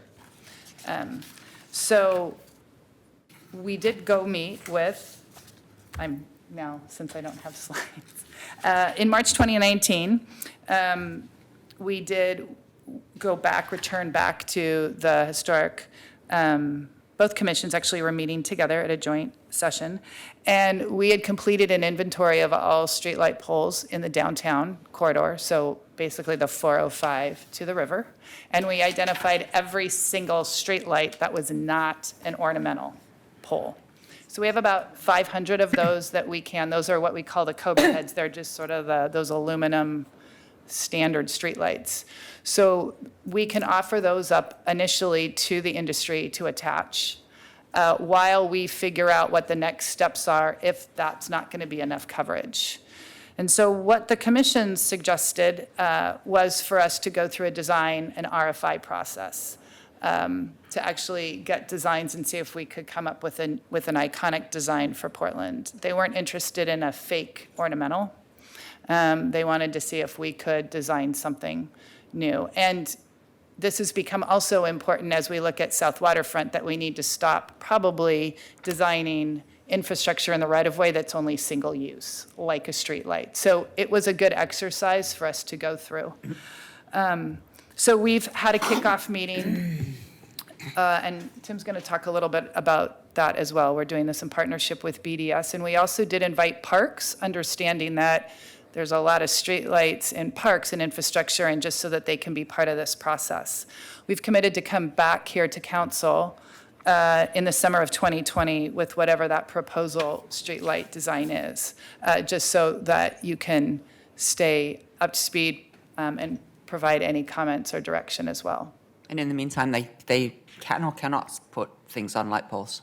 They'll be able to attach to the streetlight poles that aren't ornamental. The ornamental streetlights, like physically, will not hold them. So we will not be removing or replacing those. That will not happen until we come to council and there's, a discussion and a public hearing. People understand what and how and why that would happen. Thank you. In terms of outreach for the underground, this code update, I just did want to follow up. So we did actually 2 separate rounds of outreach. We did a public notice for the initial code change that was posted in the March 22nd edition of the Daily Journal of Commerce. And then we update that you see before you today was published in the May 28th edition of the Daily Journal of Commerce. We additionally posted it on the webpage at PBOT, and we notified every neighborhood association, even if it was one street, district coalition, local business associations, including TriMet, Portland Mall Management, Inc., and the industry partners. Additionally, we briefed, as I said, the design and historic commissions. So with that, I am done with my portion of the presentation. My apologies, I'm happy to send around, or maybe we can send around the PowerPoint. And I want to turn it over to Tim before we answer any questions. Well, mine really needs the pictures. Is it going to work? We or- can try it again. Okay. We've called someone. You want to Yeah, swap? let's swap. Thanks. If not, I have one here, which I can. Again, my name is Tim Herron. I'm Bureau of Development Services Senior Planner and Design Commission Liaison, and sitting in for Hillary Adam, who's a Historic Landmarks Commission Liaison. And I'm also sitting in for Commissioner Brian McCarter, Design Commissioner Brian McCarter, who is out of town this week. He otherwise would have gave this presentation, so I'm here to do that. And by extension, I'm also sitting in for Commissioner Maya Foti, Historic Landmarks Commission Vice Chair, who was also out. And this was really, I have more pictures than words, because it's part of what I do. So is it? It's up right now. It's kind of flashing in and out. Okay. All right. Well, I think what I'll do is I'm happy to forward to you all a PowerPoint with the notes included. Would it be helpful for me to talk a little bit about the process? Yes, I think we should just, my own preference is to keep the camera on you, Tim, so we can listen to you. It's very disruptive to have this thing come in and out. Okay. And this is a first reading of an ordinance. Commissioner Okay. Fritz? And if you could just post the presentation on your website, I think it's important for the community to be able to see it as well as that's us. kind of why I'm bumming. I Tim? don't know if this is going to be helpful to do for you all, is to hold up a picture. Oh, here, I can. Yeah. Tim, the 2 things that I'm hoping you'll cover, Sure. or one of you will cover, are what are the minor amendments? And also talking about, I think this is another instance where we're trying to get out ahead of something that can be forced on us. Fantastic. And so we're trying to ensure the best outcome for the city, even if this is not the most desirable outcome for us.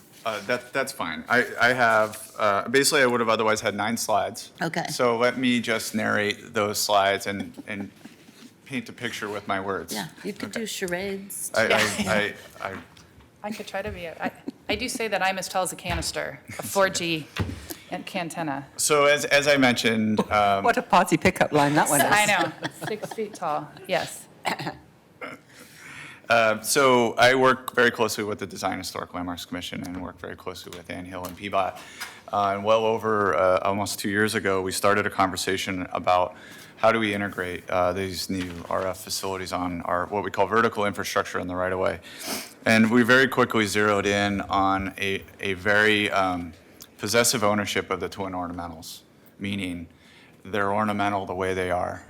Attaching or integrating or trying to find some other way to attach these additional facilities to them seemed problematic. We worked through different charrettes and various things and realized very quickly that part of the Design Commission, Historic Landmarks Commission's role is we spend a lot of time protecting the public realm and how the realm is organized. So when I say public realm, I think about things and everything related to the sidewalk.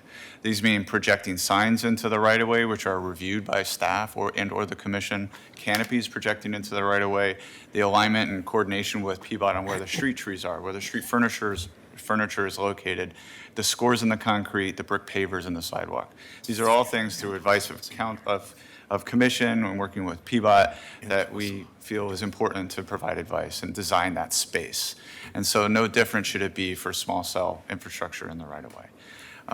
So I'm on slide 3.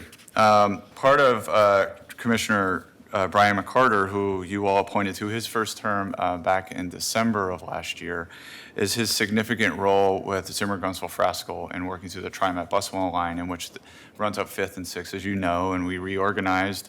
There's a lot of street parts. There's catenary poles, there's ornamentals, there's ticket meters. There's a lot of furnishings that were very specifically and thoughtfully considered, co-located as best possible, so that flow to and from that light rail alignment at these mid-blocks was as smooth as possible.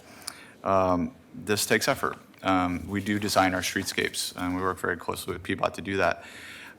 One of the slides we have was that, and Anna's already mentioned, is through this effort we realized, well, we should have a real hard inventory of where the twin ornamentals are, and then by virtue of where they are not. That was important because understanding the need for these facilities to come forward into our environment, that we have some measures in place before the requests come, President Udaly. That's something that we are trying to get in front of, and I think we are very successfully.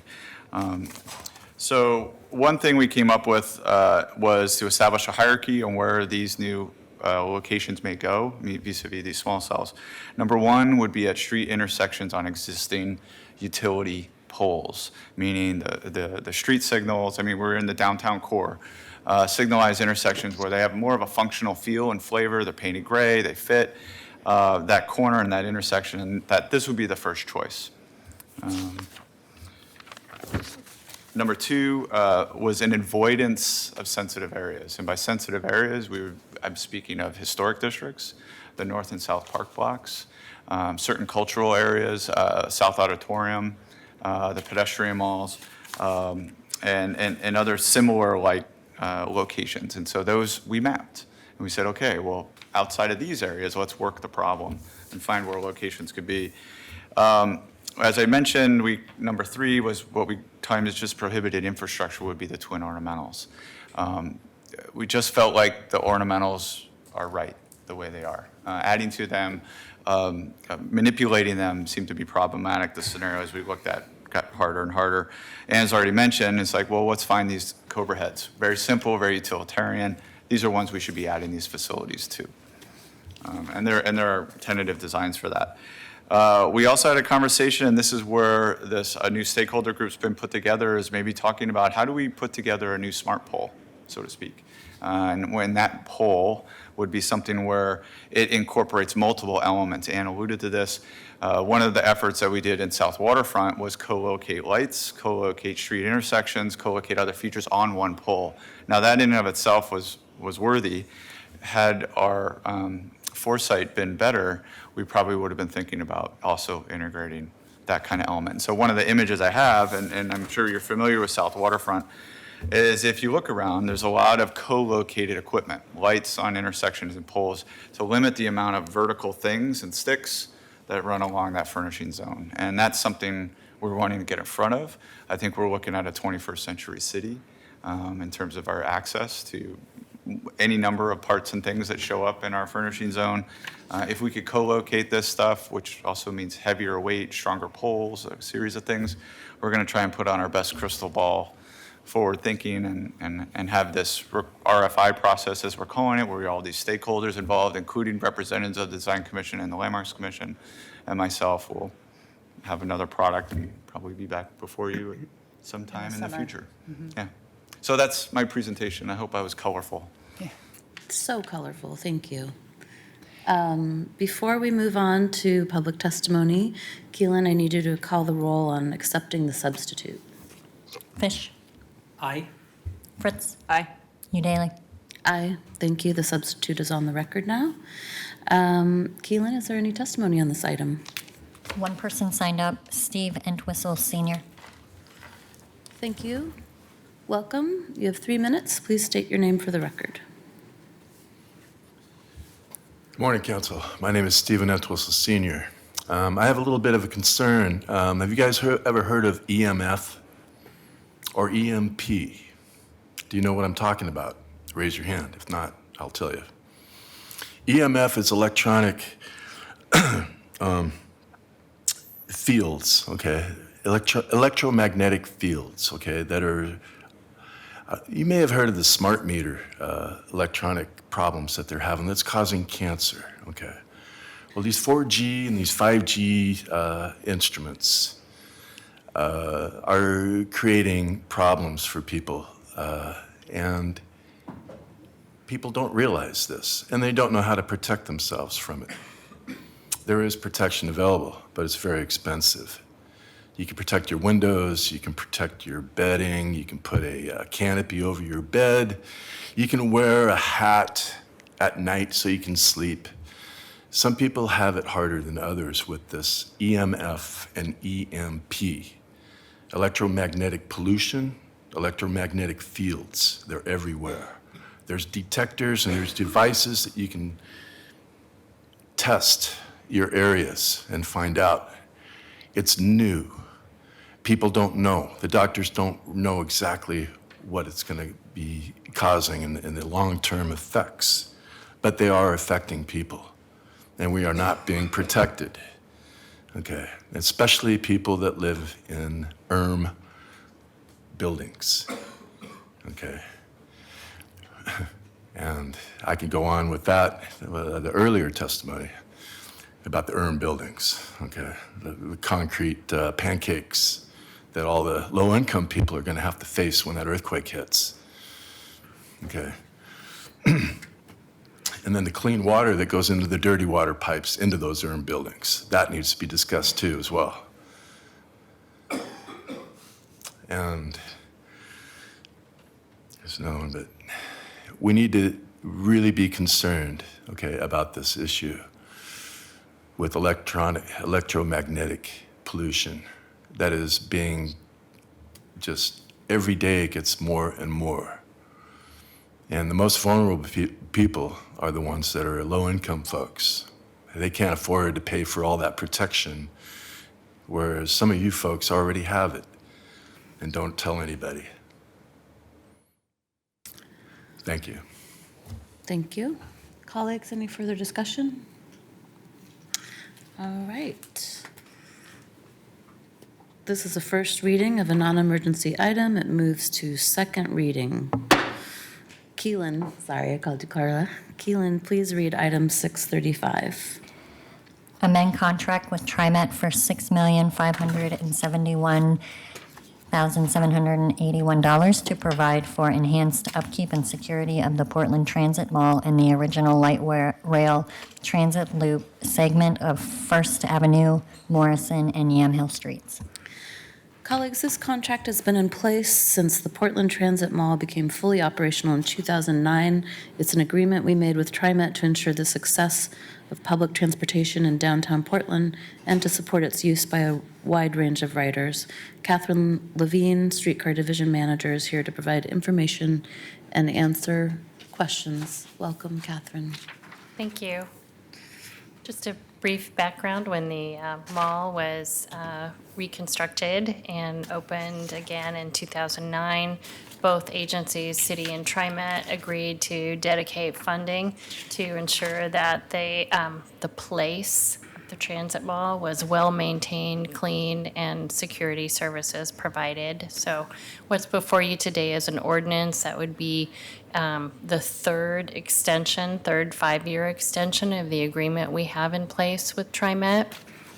The total dollar amount is specified, that's over 5 years. I understand that there were questions about that, so I wanted to just briefly describe the funding. Basically, the Bureau puts over $500,000 annually into a major maintenance account. That's an account here at the city, and its purpose is to ensure that when it comes time to repave the asphalt paving in the mall, that we have funds available to do so. In addition, we provide over $700,000 a year to TriMet. TriMet, in turn, adds its funding and contributions from private property owners and contracts with a nonprofit, Portland Mall Management, Inc. They exist to provide oversight on the mall and to ensure that the maintenance, cleaning, and security is completed each year. Their contract is approximately $1.8 million a year in total. And I know there was a question about security services. Security services represent about a third of that total contract. We're aware that within the Central East Side, there is an exciting pilot program about to take place, Safety for All, which would have unarmed safety ambassadors providing security.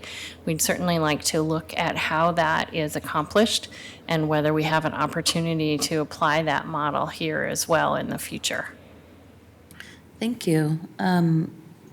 Colleagues, I just want to add that we will be coming back with, or we'll very likely be coming back with amendments around the security MOU when this item returns to council.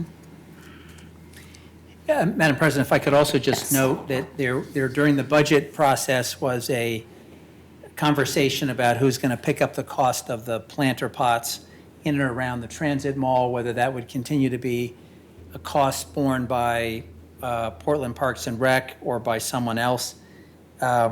We look forward to continuing to work with PBOT and TriMet to establish the right level of service and the right funding for this work. So, thank you.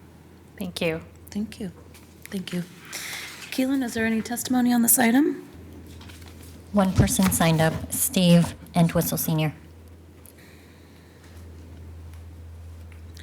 Welcome. Please state your name for the record. You have 3 minutes. I'm Steve Entwistle Sr. We have a little bit of a concern here. During social service facility closures, whether temporary, spontaneous, or permanent, homeless or houseless are forced to seek social services at other facilities. They need to ride the max to get there. TriMet dragnets homeless people looking for social services. Don't fund this. This is a trap.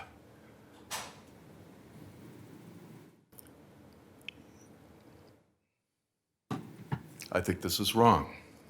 And I think anybody that knows that can see that. But this council seems to I don't know.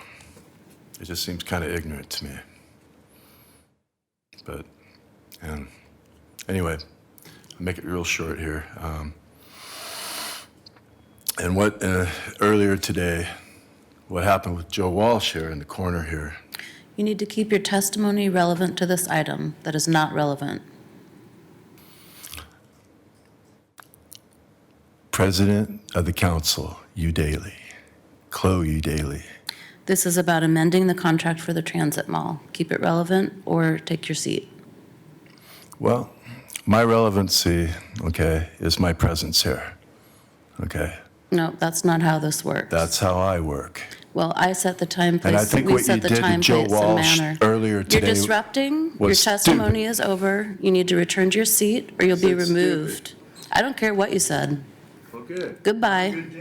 Good night.